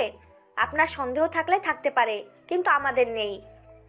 আরে মিস্টার সোহান, আপনাকে যেন আর আমার মেয়ের আশেপাশে না দেখি, বলে দিলাম। বলেই আফরাকে নিয়ে চলে এলাম। আফরা অনেক কাঁদছে। এর আগে ওকে কখনোই মারিনি আমি। সোহান তানিশাকে অনেকবার ডেকেছে, কিন্তু তানিশা যায়নি। রুমে আসতেই তানিশা অনেক কিছু জিজ্ঞেস করে যাচ্ছে, সবটা বললাম ওকে। তারপর ঠিক করলাম যে কালই ঢাকা ফিরে যাব, আর থাকবো না এখানে। তানিশাও আমার কথায় রাজি হয়ে গেল। সারাদিন আর আমি আর আফরা বের হলাম না হোটেল থেকে। তানিশা আর সোহাও যেতে চাইছিল না। আমি জোর করে পাঠালাম ওদের ঘুরে আসতে। তানিশারা ঘুরতে যাওয়ার পর সোহান আসে তানিশাদের সাথে কথা বলতে। তানিশা, তোর সাথে আমার কথা আছে, প্লিজ চলে যাস না। তোর সাথে আমি অনেক যোগাযোগ করার চেষ্টা করেছি, কিন্তু পারিনি। আজ আমার কথাগুলো একবার শোন প্লিজ। কি বলবেন আপনি? আর আমার সাথে আপনার কি কথা আছে সেটাই তো বুঝতে পারছি না আমি। আমার আপনার সাথে কোনো কথা নেই, আর আপনার কোনো কথা শোনার ইচ্ছে বা আগ্রহ কোনোটাই আমার নেই। আপনি করে কেন কথা বলছিস? অবন্তীর মতো কি তুইও আমায় অপরিচিত ভাবছিস? তোর আমার সাথে কথা না থাকলেও আমার অনেক কথা বলার আছে। বললাম তো আপনার কোনো কথা আমি শুনতে চাই না। তাছাড়া যে মানুষ মিনিটে মিনিটে গিরগিটির মতো রং বদলায় তাদের সাথে কথা না বলাই ভালো। বলে তানিশা চলে আসতে লাগলে সোহান আটকে দেয় ওদের। অনেক রিকোয়েস্ট করে যেন ওর কথাগুলো একবার শোনে। তখন সোহা বলে, তানিশা, ও যখন এত করে রিকোয়েস্ট করছে তখন ও কি বলছে একবার শুনে নে। হয়তো ওর সাথে কথা বলে এমন কিছু জানতে পারবি যেটা আমরা কেউই জানি না, এমনকি অবন্তিও না। ওকে, কি বলবি বল তাড়াতাড়ি, সময় নেই আমাদের। অবন্তী কেমন আছে তানিশা? ওর সাথে অনেকবার কথা বলতে চেয়েছি, কিন্তু ও বলেনি কথা। অপরিচিত বলে এড়িয়ে গেছে। ওর বাবা ভাই হয়তো ওকে অনেক বড় ঘরে বিয়ে দিয়েছে, তাই না? কেন, তুই কি ভেবেছিলি যে তুই ওকে ঠকানোর পর ও খারাপ থাকবে, নাকি ভেবেছিলি যে ও মরেই যাবে? কোনটা ভেবেছিলি তুই? আর বিয়ে বিয়ে দিয়েছে তো, অনেক বড় ঘরে ওকে বিয়ে দিয়েছে, অনেক সুখেও আছে অবন্তী। না না, আমি কেন ভাববো যে ও মরে যাবে আর ও খারাপ থাকুক? এটাও আমি কখনো চাইতে পারি না। আমি সবসময় চাই যেন অবন্তী ভালো থাকে। তুই যে কতটা চাস অবন্তী ভালো থাকুক সেটা আমি দেখতে পেয়েছি। তুই যদি সত্যি ওর ভালো চাইতি তাহলে 6 বছর আগে ওকে এইভাবে ঠকাতে পারতি না, আর এতদিন পর আবার ওর সামনে এসে আবার ওকে কষ্ট দিতে পারতি না। 6 বছর আগে যা হয়েছিল সেটা অবন্তীর ভালোর জন্যই হয়েছিল, আর আমি এতদিন পর ইচ্ছে করে ওর সামনে আসিনি। ওর সাথে দেখাটা হঠাৎ করেই হয়ে গিয়েছিল। তুই আমায় একটা সত্যি কথা বলবি? আমার খুব জানতে ইচ্ছে করছে, কথাটা বলবি? সত্যি কথাই বলবি প্লিজ। আজ আর কোনো মিথ্যে কথা বলিস না। আমি প্রমিস করছি আমি অবন্তীকে কিছু বলবো না, কারণ আমি চাই না অবন্তী আবার নতুন করে কোনো কষ্ট পাক। কি কথা? আর ভাবিস না, আজ আমি তোকে সব সত্যি কথাগুলোই বলবো। বল, তুই অবন্তীকে কেন ঠকালি এইভাবে? অবন্তী কি ভুল করেছিল যে তুই ওকে এত বড় শাস্তি দিলি? আমি যতদূর জানি সেদিন অবন্তীর কোনো ভুল ছিল না, তারপরও তুই ওকে এত কষ্ট দিলি কেন বল? ও তো তোকে ভালোবাসতো, আর তোকে ভালোবেসে তোর সাথে সারা জীবন থাকতে চেয়েছিল, তাহলে কেন এমন করলি মেয়েটার সাথে? আমি ওকে সেদিন কষ্ট দিতে চাইনি, আমি ঠকাইনি ওকে। আমি কিভাবে ঠকাবো ওকে বল? আমি নিজেও তো ওকে খুব ভালোবাসি, আমি আমার থেকেও বেশি ওকে ভালোবাসি। ঠকাতে চাইনি ওকে আমি। চুপ কর, তোর মুখে আর অবন্তীকে ভালোবাসার কথা মানায় না। তুই যে ওকে কতটা ভালোবাসতি সেটা আমার জানা হয়ে গেছে, আর তুই যদি ওকে সত্যিই ভালোবাসতি তাহলে পারতি না সেদিন ওর বাবা মার সামনে ওকে অস্বীকার করতে, পারতি না তোদের বিয়েটাকে অস্বীকার করতে। ও শুধু তোকে পাওয়ার জন্য ওর বাড়ির লোকের সাথে কি না করেছে, আর তুই ওকে ওর বাড়ির সবার সামনে মানসিক রোগী সাজিয়ে দিয়ে চলে এলি। তানিশা, বিশ্বাস কর, সেদিন আমি বিশ্বাস করব তোকে? তোকে তো সেই মেয়েটা বিশ্বাস করেছিল, তার কি প্রতিদান দিয়েছিস তুই? একদম যত্ন করে ওর পিঠে ছুরি বসিয়ে দিলি। ওই মেয়েটা তোকে নিজের চেয়েও বেশি বিশ্বাস করতো, আর তুই ওকেই ছি সোহান। অবন্তীর খুব বড় একটা ভুল ছিল যে সে তোকে চিনতে পারেনি। শুধু অবন্তী কেন, আমরাও তোকে চিনতে পারিনি, একটুও বুঝতে পারিনি যে তুই ভালো মানুষের একটা মুখোশ পরে আছিস। আমি ওকে ছুঁড়ে মারিনি, ঠকাইনি। আমি সত্যি অবন্তীকে অনেক ভালোবাসি, বিশ্বাস কর তানি। অবন্তীকে ভালোবাসিস এই কথাটা বলে আর ওই মেয়েটাকে ছোট করিস না প্লিজ। তুই সত্যি সত্যি ওকে ভালোবাসলে সেদিন ওকে ওই অবস্থাতে ওকে ছেড়ে যেতে পারতি না। তুই ওকে ওর বাবা মার সামনে ছোট করার পরও মেয়েটা তোর কাছে ছুটে গিয়েছিল তোকে কিছু বলার জন্য। মেয়েটা ভেবেছিল কথাটা শোনার পর হয়তো তুই ওকে আবার তোর বুকে টেনে নিবি, কিন্তু না, তখনও তুই ওর ধারণাকে ভুল প্রমাণ করে দিলি। যখন একটা মেয়ের সব থেকে বেশি তার ভালোবাসার ভরসার মানুষের প্রয়োজন হয়, যখন একটা মেয়ের তার হাজবেন্ডকে সবচাইতে বেশি পাশে দরকার হয়, সেই সময়টাতেই তুই ওর পাশ থেকে সরে গেলি। তোর মনে আছে সোহান, অবন্তী যখন তোর অফিসে গিয়েছিল সেদিন ও তোকে জড়িয়ে ধরতে গিয়েছিল। তুই জানিস সেদিন ও তোকে কি বলতে চেয়েছিল? কি বলতে চেয়েছিল? কি হলো তানিশা, বল, কি বলার জন্য এসেছিল অবন্তী? সেদিন অবন্তী তোকে এইটা বলার জন্য ছুটে গিয়েছিল যে অবন্তী প্রেগনেন্ট, অবন্তী তোর বাচ্চার মা হতে যাচ্ছে। তোকে এই কথাটা জানাবে বলেই তোর কাছে পাগলের মতো ছুটে গিয়েছিল সেদিন। তোর কাছে গিয়ে যখন ও কথাটা বলতে গিয়েছিল তখন তুই ওকে ধাক্কা মেরে ফেলে দিয়েছিলি সোহান। সেদিন যদি ও আর একটু বেশি ব্যথা পেত তাহলে ওর আর ওর বাচ্চার দুজনেরই ক্ষতি হতে পারত। সেদিন অবন্তীর সব থেকে বেশি তোকে প্রয়োজন ছিল সোহান, কিন্তু তুই থাকিসনি। ঈশার কাছে কথাগুলো শোনার পর সোহান আর নিজেকে সামলাতে পারেনি। ওখানে বসেই চিৎকার করে কেঁদে ওঠে সোহান, আর কেঁদে কেঁদে বলতে থাকে, আমি এত বড় ভুল কিভাবে করতে পারলাম? অবন্তী আমার বাচ্চার মা হতে চলেছিল, আর আমি ওকে ছেড়ে চলে আসলাম। এতটা স্বার্থপর কি করে হলাম আমি? ও আমায় এতটা ভালোবাসলো, আর আমি ওকে শুধু কষ্টই দিয়ে গেলাম। কি করে পারলাম আমি ওর সাথে এমনটা করতে? এইটুকু বলেই আবার কাঁদতে থাকে সোহান। এখন কেন কাঁদছিস তুই? তুই জানিস তুই যেদিন অবন্তীকে অস্বীকার করে চলে এসেছিলি সেদিন অবন্তীও এইভাবে কেঁদেছিল। তোর জন্য ও কতটা কষ্ট পেয়েছে কোনো ধারণা আছে তোর? অবন্তীর বাড়ির লোক ওর বিয়ে ঠিক করে দিয়েছিল, কিন্তু অবন্তী শুধু তোকে ভালোবাসে। আর তোর দেওয়া একমাত্র উপহার তোর বাচ্চাকে এই পৃথিবীতে আনার জন্য অবন্তী ওর বিয়ের দিন ওর বাড়ি ছেড়ে বাবা মাকে ছেড়ে চলে এসেছিল, শুধুমাত্র তোর জন্য। এতক্ষণ সোহা চুপ করেছিল, কিন্তু এখন আর চুপ না থেকে বলল, অবন্তী যে শুধু বাড়ি ছেড়ে না, বাবা মাকে ছেড়ে চলে এসেছিল, তাই না? অবন্তী যে দেশে ছোট থেকে বড় হয়েছে, সে দেশ ছেড়েও পাড়ি জমিয়েছিল লন্ডন। আর একটা মেয়ে একা অন্য দেশে গিয়ে চাকরি করা, পড়াশোনা চালানো আর সন্তানকে জন্ম দেওয়া, সেই সন্তানকে একা একা বড় করা একা একটা মেয়ের পক্ষে কতটা কঠিন সেটা কি আপনি বুঝতে পারছেন? অবন্তী যে লন্ডন যাওয়ার পর প্রথম কয়েকটা মাস কতটা কষ্ট করেছে সেটা শুধুমাত্র আমি জানি। আমি দেখেছি, এমন কোনো একটা রাত যায়নি যে অবন্তী আপনার জন্য চোখের পানি ফেলেনি। প্রত্যেকটা মেয়ে চায় তার বাচ্চা হওয়ার সময় তার হাজবেন্ড, ভালোবাসার মানুষটা তার পাশে থাকুক, তার হাতটা ধরে রাখুক শক্ত করে। অবন্তী যে দিন তার বাচ্চাটা জন্ম দিয়েছিল, অবন্তীও চেয়েছিল তার ভালোবাসার মানুষটাকে পাশে, কিন্তু পায়নি। আফরা হওয়ার পর অবন্তী অন্যরকম একটা শক্তি পেয়েছে, কারণ ও জানে তোর মতো ওর মেয়ে কখনো ওকে ছেড়ে যাবে না, ওর সাথে বেইমানি করবে না। অবন্তী বুঝিয়ে দিয়েছে যে কেউ পাশে না থাকলেও ভালোভাবে বাঁচা যায়। অবন্তী তোকে ছাড়াই ওর মেয়েকে এত বড় করেছে, আর ও তোকে ছাড়াই বাকি জীবনটা মেয়েকে নিয়ে কাটিয়ে দেবে ভালোভাবে। তোর কাছে একটা রিকোয়েস্ট, তুই আর অবন্তীর জীবনে আসার চেষ্টা করিস না। অবন্তী নিজের জীবনটা ওর মতো করে মেয়েকে নিয়ে গুছিয়ে নিয়েছে, ওর জীবনটা আর এলোমেলো করে দিস না, ওকে ওর মতো ভালো থাকতে দে, ভালো থাকিস। বলেই তানিশা আর সোহা চলে এলো হোটেলে, আর ঘুরোঘুরি না করে। ওদের দুজনকে এত তাড়াতাড়ি চলে আসতে দেখে একটু অবাক হলাম। জিজ্ঞেস করলাম, এত তাড়াতাড়ি চলে এলো কেন? আমার কথা শুনে মনে হয় তানিশা তেলে বেগুনে জ্বলে উঠল, রেগে রেগে বলল, কেন, তুই কি ভেবেছিলি যে আমরা ওখানে থাকতে গেছি, নাকি আমরা চলে আসাতে তোর প্রবলেম হচ্ছে? আমরা চলে গেলে তুই হ্যাপি হবি? হলে বল, আমরা ঘুরতে চলে যাচ্ছি। আমি কি এমন বললাম যে তুই এত রেগে গেলি? সরি তানি। আমি আর আমার কথাটা শেষ করতে পারলাম না, তার আগেই রেডি হয়ে নি অবন্তী, আফরাকেও রেডি করে দে তাড়াতাড়ি, আমরা আজই ঢাকা ফিরে যাব। সোহা, তুইও যা, রেডি হয়ে আয়। আজই কিভাবে? কোনো টিকিটই তো কাটা হয়নি, কিভাবে যাব? কাল গেলেই তো হবে। আর তুই তো কাল যেতে চাইলি, তাহলে কি হলো হঠাৎ তোর? আমার কথা শুনে তানিশা আরো রেগে গেল। আমি কি বললাম শুনতে পাসনি তুই? আমরা আজই এখান থেকে চলে যাব, আজই মানে আজই। অনেক ঘুরেছি, আর ঘুরতে হবে না, টিকিট কাটা হয়ে গেছে, রেডি হয়ে নে, আমরা 10 মিনিটের মধ্যে এখান থেকে চলে যাব। আমি তানিশাকে বললাম যে রেডি হচ্ছি, আর কিছু বললাম না, কারণ তানিশা খুব রেগে আছে। এখন বেশি কিছু বললে তানিশা আরো রেগে যাবে।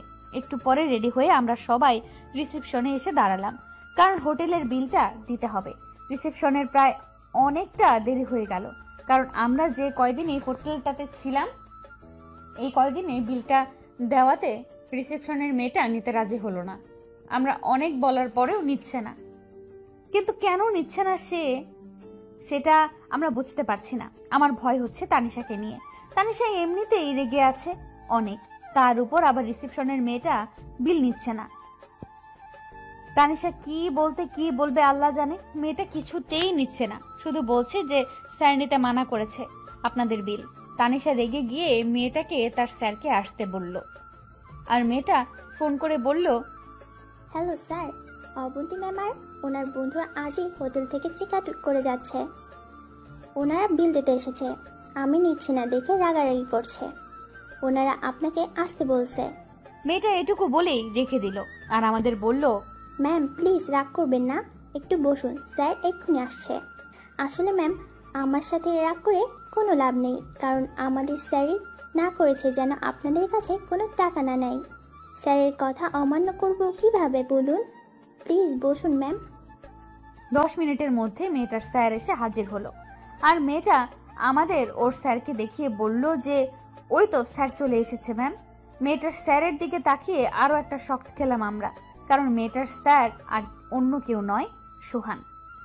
সোহানকে দেখে মনে হচ্ছে কোথাও থেকে দৌড়ে এলো, আর মনে হচ্ছে অনেকক্ষণ ধরে কেঁদেছে।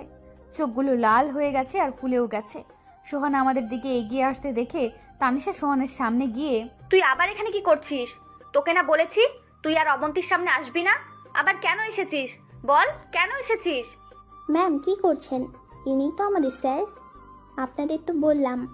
তুমি চুপ করো, তুমি কোনো কথা বলবে না, একদম চুপ করে থাকবে। ও তোমাদের স্যার নাকি সেটা আমার জানার দরকার নেই।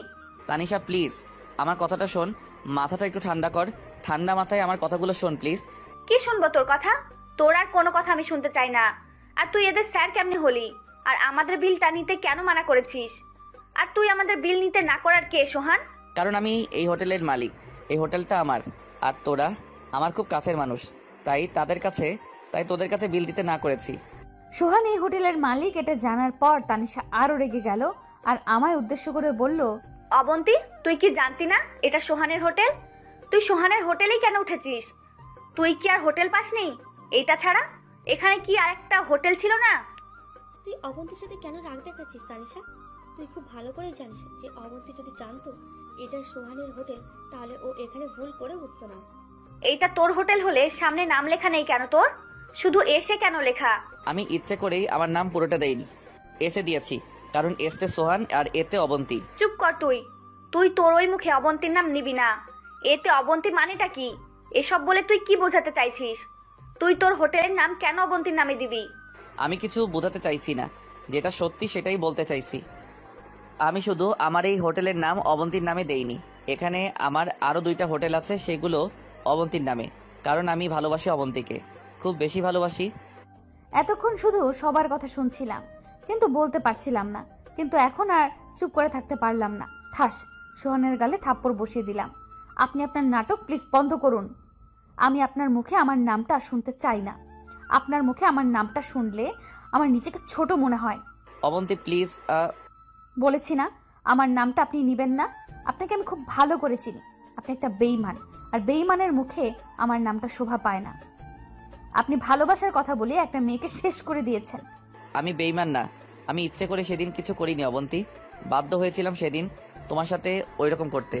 বিশ্বাস করো আমি ইচ্ছে করে কিছু করিনি, আমি সেসব করতে চাইনি। বিশ্বাস করো আমি সত্যি তোমায় অনেক ভালোবাসি, সেদিনও বাসতাম আর এখনো ভালোবাসি। আবার থাপ্পড় মেরে কথা বলে ছেড়েই দিন, কারণ আপনি শুধু ভালোবাসার নামে মেয়েদের সাথে নাটক করতে পারেন। আপনার মতো একটা বেঈমান কখনো কাউকে ভালোবাসতে পারে না। আর আপনি বলছেন বিশ্বাস করার কথা, আপনি আদৌ বিশ্বাস করার যোগ্য তো? রেগে চিৎকার করে কথাগুলো বললাম। এইভাবে চিৎকার চেঁচামেচিতে হোটেলের অনেক লোক এসে জমা হয়ে গেছে। ঠিক বলেছ, আমি বিশ্বাস করার যোগ্য নয়, আমাকে বিশ্বাস করা যায় না, আমি একটা বেঈমান। তুমি বিশ্বাস করো আর না করো, এটা সত্যি যে আমি তোমাকে ভালোবাসি, আর সেদিন আমি সবটা আমার ইচ্ছাতে করিনি। আপনি ভালোবাসেন আমায়? সত্যি সত্যি ভালোবাসেন? কতটা ভালোবাসেন সেটা তো আজ থেকে 6 বছর আগেই দেখিয়ে দিয়েছিলেন। 6 বছর আগেই আপনি আপনার আসল রূপটা দেখিয়ে দিয়েছিলেন আমায়। আপনি আর একবার আমায় ভালোবাসেন কথাটা বললে কিন্তু আবার আমার হাত উঠে যাবে। তুমি আমায় যত খুশি মারতে পারো, আমি কিছু বলবো না, কিন্তু আজ তোমায় আমার সব কথা শুনতেই হবে। তোমায় শুনতে হবে আমি কেন সেদিন ওইসব করেছি, কেন আমি তোমাকে সেদিন অস্বীকার করেছিলাম, কেন আমি বলতে পারিনি যে আমি তোমাকে ভালোবাসি। আমি আর কিচ্ছু শুনতে চাই না। আমি জানি আপনি আবার সেই মিথ্যা কথা বলবেন, কারণ আপনি মিথ্যা ছাড়া সত্যি বলতেই পারেন না। আর আপনি সত্যি আমাকে ভালোবাসেন কি বাসেন না সেটা আমার আর জানার দরকার নেই। তবে আপনি একটা কথা শুনে রাখুন, আমি আপনাকে আর ভালোবাসি না, আপনাকে আমি ঘৃণা করি। যেটা ঘৃণা করি সেটা আপনি ভাবতেও পারবেন না। আমি জানি তুমি আর আমায় ভালোবাসো না, আমি তোমার সাথে যা করেছি তারপর যে তুমি আমায় আর ভালোবাসবে না সেটা আমি জানি। আর আমি এটাও জানি তুমি এখন শুধু আমায় ঘৃণা করো। আমি তোমার ঘৃণারই যোগ্য, আমি তোমার ভালোবাসা পাওয়ার যোগ্য না। তুমি আমায় আর কখনো ভালোবাসবে না জেনেও আমি তোমায় ভালোবাসি, আর এতগুলো বছরও ভালোবেসেই গেছি। হ্যাঁ, আমি আপনাকে ভালোবাসি না, আর কখনো ভালোবাসবও না। আমি আপনার মুখটা আর দেখতে চাই না। দয়া করে আপনি আর আমার সামনে আসবেন না প্লিজ। ঠিক আছে, আমি আমার মুখটা আর তোমায় কখনো দেখাবো না। আজকের পর আমাকে আর কখনো তোমার সামনে আসতে দেখবে না। আমি চলে যাব তোমার জীবন থেকে, কিন্তু শেষবারের মতো আমার কিছু কথা শোনো। আমি কথা দিচ্ছি, আমি কথাগুলো তোমায় বলেই চলে যাব তোমার সামনে থেকে। আর কি বলবেন আপনি? আপনি আবার নাটক করবেন, নাটক করে আবার আপনার কথায় ভুলিয়ে আপনার কাছে নিয়ে যাবেন, তাই তো? আপনি আবার আমায় আপনার বিছানায় সঙ্গী বানাতে চাইছেন। এই জন্যই তো আপনি এতক্ষণ ধরে আমায় ভালোবাসেন ভালোবাসেন বলে নাটক করে যাচ্ছেন। আপনি শুধু আমায় আপনার মজার সামগ্রী ভেবেছেন, আগেও ভেবেছেন আর এখনো ভাবছেন। আপনি কি আমায় আমি আর কিছু বলার আগেই সোহান আমার গালে চড় বসিয়ে দেয়। অনেক বলেছিস তুই, আর না। অনেক ভালোভাবে কথা বলেছি আমি তোর সাথে, কিন্তু তুই তো, আমি জানি আমি 6 বছর আগে ভুল করেছি। তুই শুধু আমার সেই ভুল করাটাই দেখলি, কিন্তু আমি কেন এমন করলাম সেটা একবারও শোনার প্রয়োজন মনে করলি না। 3 বছরের সম্পর্কে তুই আমায় চিনলি। আরে আমি যদি তোকে ভালোই না বাসতাম তাহলে তোকে বিয়ে করতাম না। তোকে নিয়ে যদি আমি শুধু মজাই করতাম তাহলে তোকে আমি আমার মা বোনের সাথে পরিচয় করিয়ে দিতাম না। 6 বছর আগের সেই ঘটনার পর থেকে আমি অনেক খুঁজেছি, কিন্তু তোকে পাইনি। 6 বছর আগের করা একটা ভুলের বোঝা এখন আমি বয়ে বেড়াচ্ছি। অনেকবার বলতে চেয়েছি তোকে যে আমি কেন এমন করেছিলাম, কিন্তু তুই সেটা শুনতে চাস না। আর বিশ্বাস কর, এখন আর আমিই বলতে চাই না। আমি চাই না তুই আমার জন্য তোর কাছের মানুষদের বুঝিস। তুই আমায় যেমন ভাবেছিস এতদিন তেমনই ভাব। তুই আমায় ঘৃণা করিস তো তাই কাট। আমি আর বলবো না কোনোদিন তোর সামনে এসে যে আমি তোকে ভালোবাসি। কথাগুলো বলেই সোহান আফরার কাছে গিয়ে আফরার কপালে একটা চুমু দিয়ে বেরিয়ে যায় হোটেল থেকে। আমরা সবাই শুধু সোহানের যাওয়ার দিকে তাকিয়ে আছি। সোহানের বলা কথাগুলো কেন জানি বারবার ভাবাচ্ছে। একটা কথা সব থেকে বেশি ভাবাচ্ছে, সোহান কেন বলল যে আমি আমার আপন মানুষদের ভুল বুঝবো? কাকে ভুল বোঝার কথা বলল সোহান? একটু পরেই তানিশা আমাকে বলে যে সে এখনই আমরা এখান থেকে বের হয়ে যাব। বের হওয়ার সময় সামনে এসে দাঁড়ায় রনি, আমাদের বন্ধু। যেদিন সোহান আমাকে অস্বীকার করেছিল তারপর থেকে আর রনির সাথেও যোগাযোগ করতে পারিনি। রনি সোহানের বেস্ট ফ্রেন্ড। এতদিন পর রনিকে আমাদের সামনে দেখে আরেক দফা অবাক হলাম। আমাদের আরো অবাক করে দিয়ে রনি বলতে শুরু করলো, তোরা কিন্তু কাজটা ঠিক করলি না। এতগুলো বছর ধরে সোহান ওর করা একটা ভুলের মাসুল দিয়ে যাচ্ছিল।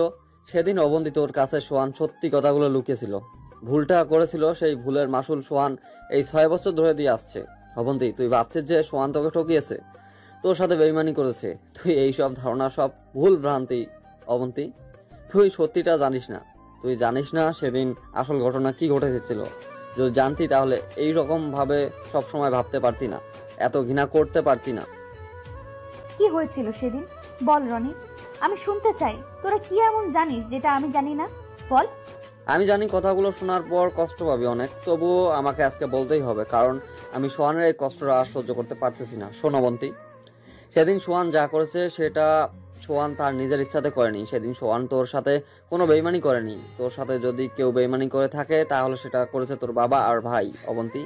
কারণ সেদিন সোহান যা যা করেছে তাকে করতে বলা হয়েছিল, তার কোনোটাই সোহানের কথা ছিল না।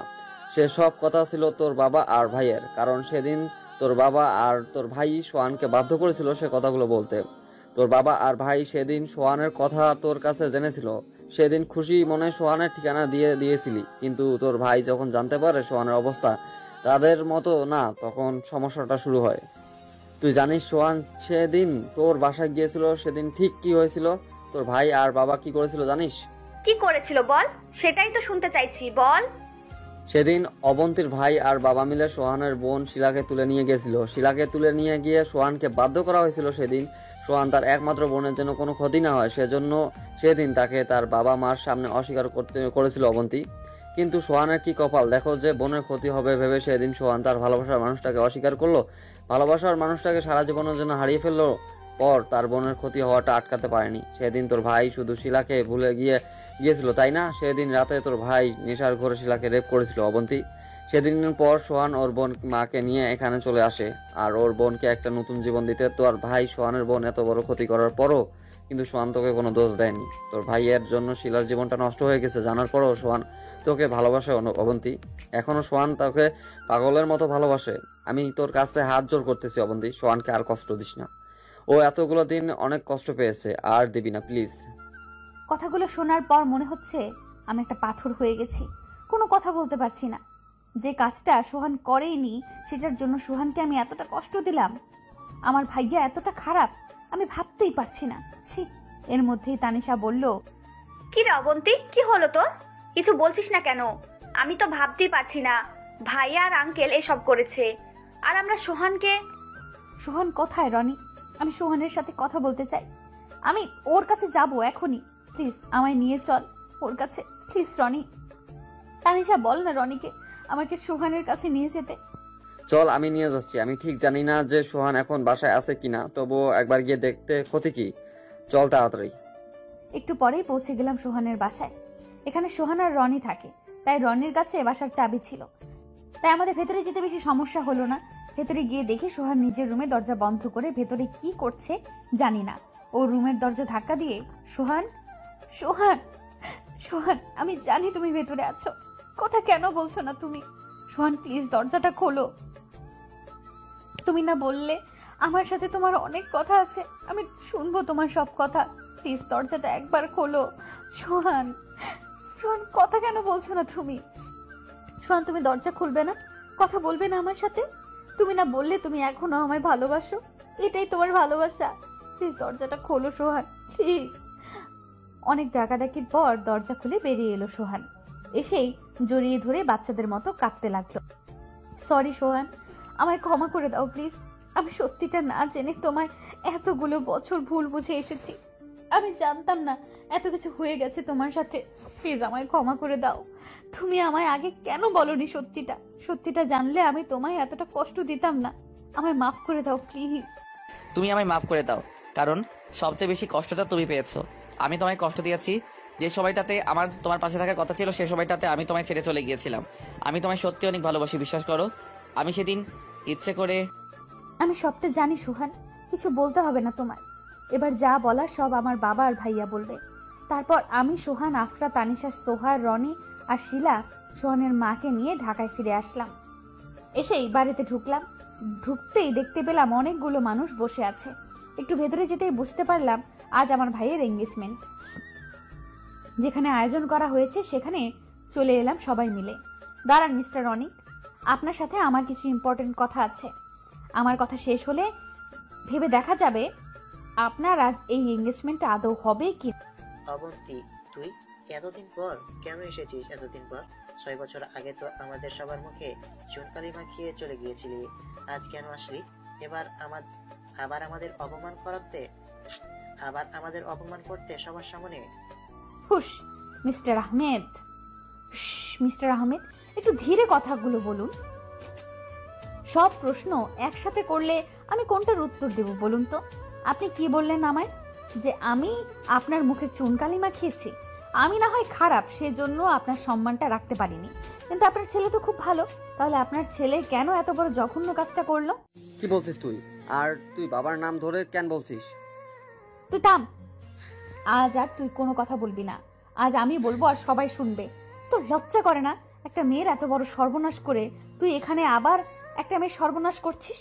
একটা মেয়েকে যে তুই রেপ করেছিস সেই কথাটা তুই এত তাড়াতাড়ি কি করে ভুলে গেলি? কি মিস্টার আহমেদ, আপনি ওকে জানেন না যে আপনার ছেলে একটা রেপিস্ট? আপনিও তো আপনার ছেলেকে আজ থেকে 6 বছর আগে একটা মেয়েকে তুলে আনতে সায় দিয়েছিলেন, তাই না মিস্টার আহমেদ? সরি, মানে এসব কি বলছিস তুই? অনেক রেপিস্ট? আমি মানছি আমি সেদিন মেয়েটাকে তুলে আনতে সায় দিয়েছিলাম, কিন্তু ও যে মেয়েটার এত বড় সর্বনাশ করে দিয়েছে সেটা জানতাম না। অনেক, অবন্তী কি বলছে এসব সত্যি? চুপ করে থেকো না অনেক। আপনার ছেলে চুপ করে আছে তাতে কি? আপনি বুঝতে পারছেন না যে আপনার ছেলে একটা অপরাধী? আপনার ছেলে অপরাধ করেছে আর আপনিও করেছেন। কাটিয়ে তানিশার বিয়ের পর ফিরে এলাম লন্ডন। সোহান আর ওর মা এসেছে আমার সাথে লন্ডন। সোহান তার হোটেলের দায়িত্ব রনিকে বুঝিয়ে দিয়ে আমার সাথে লন্ডনে চলে এসেছে।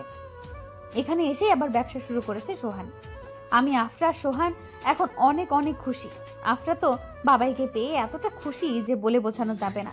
আর সোহানও খুব খুশি এতদিন পর নিজের মেয়েকে কাছে পেয়ে। এত ঝড় ঝাপটা পেরিয়ে এবার শুরু হলো আমাদের নতুন পথ চলা। আল্লাহর কাছে দোয়া করি যেন আর কোনো ঝড় আমাদের জীবনে না আসে। আমরা যেন এইভাবেই সারা জীবন একসাথে বাকি জীবনটা কাটিয়ে দিতে পারি। আল্লাহ হাফেজ।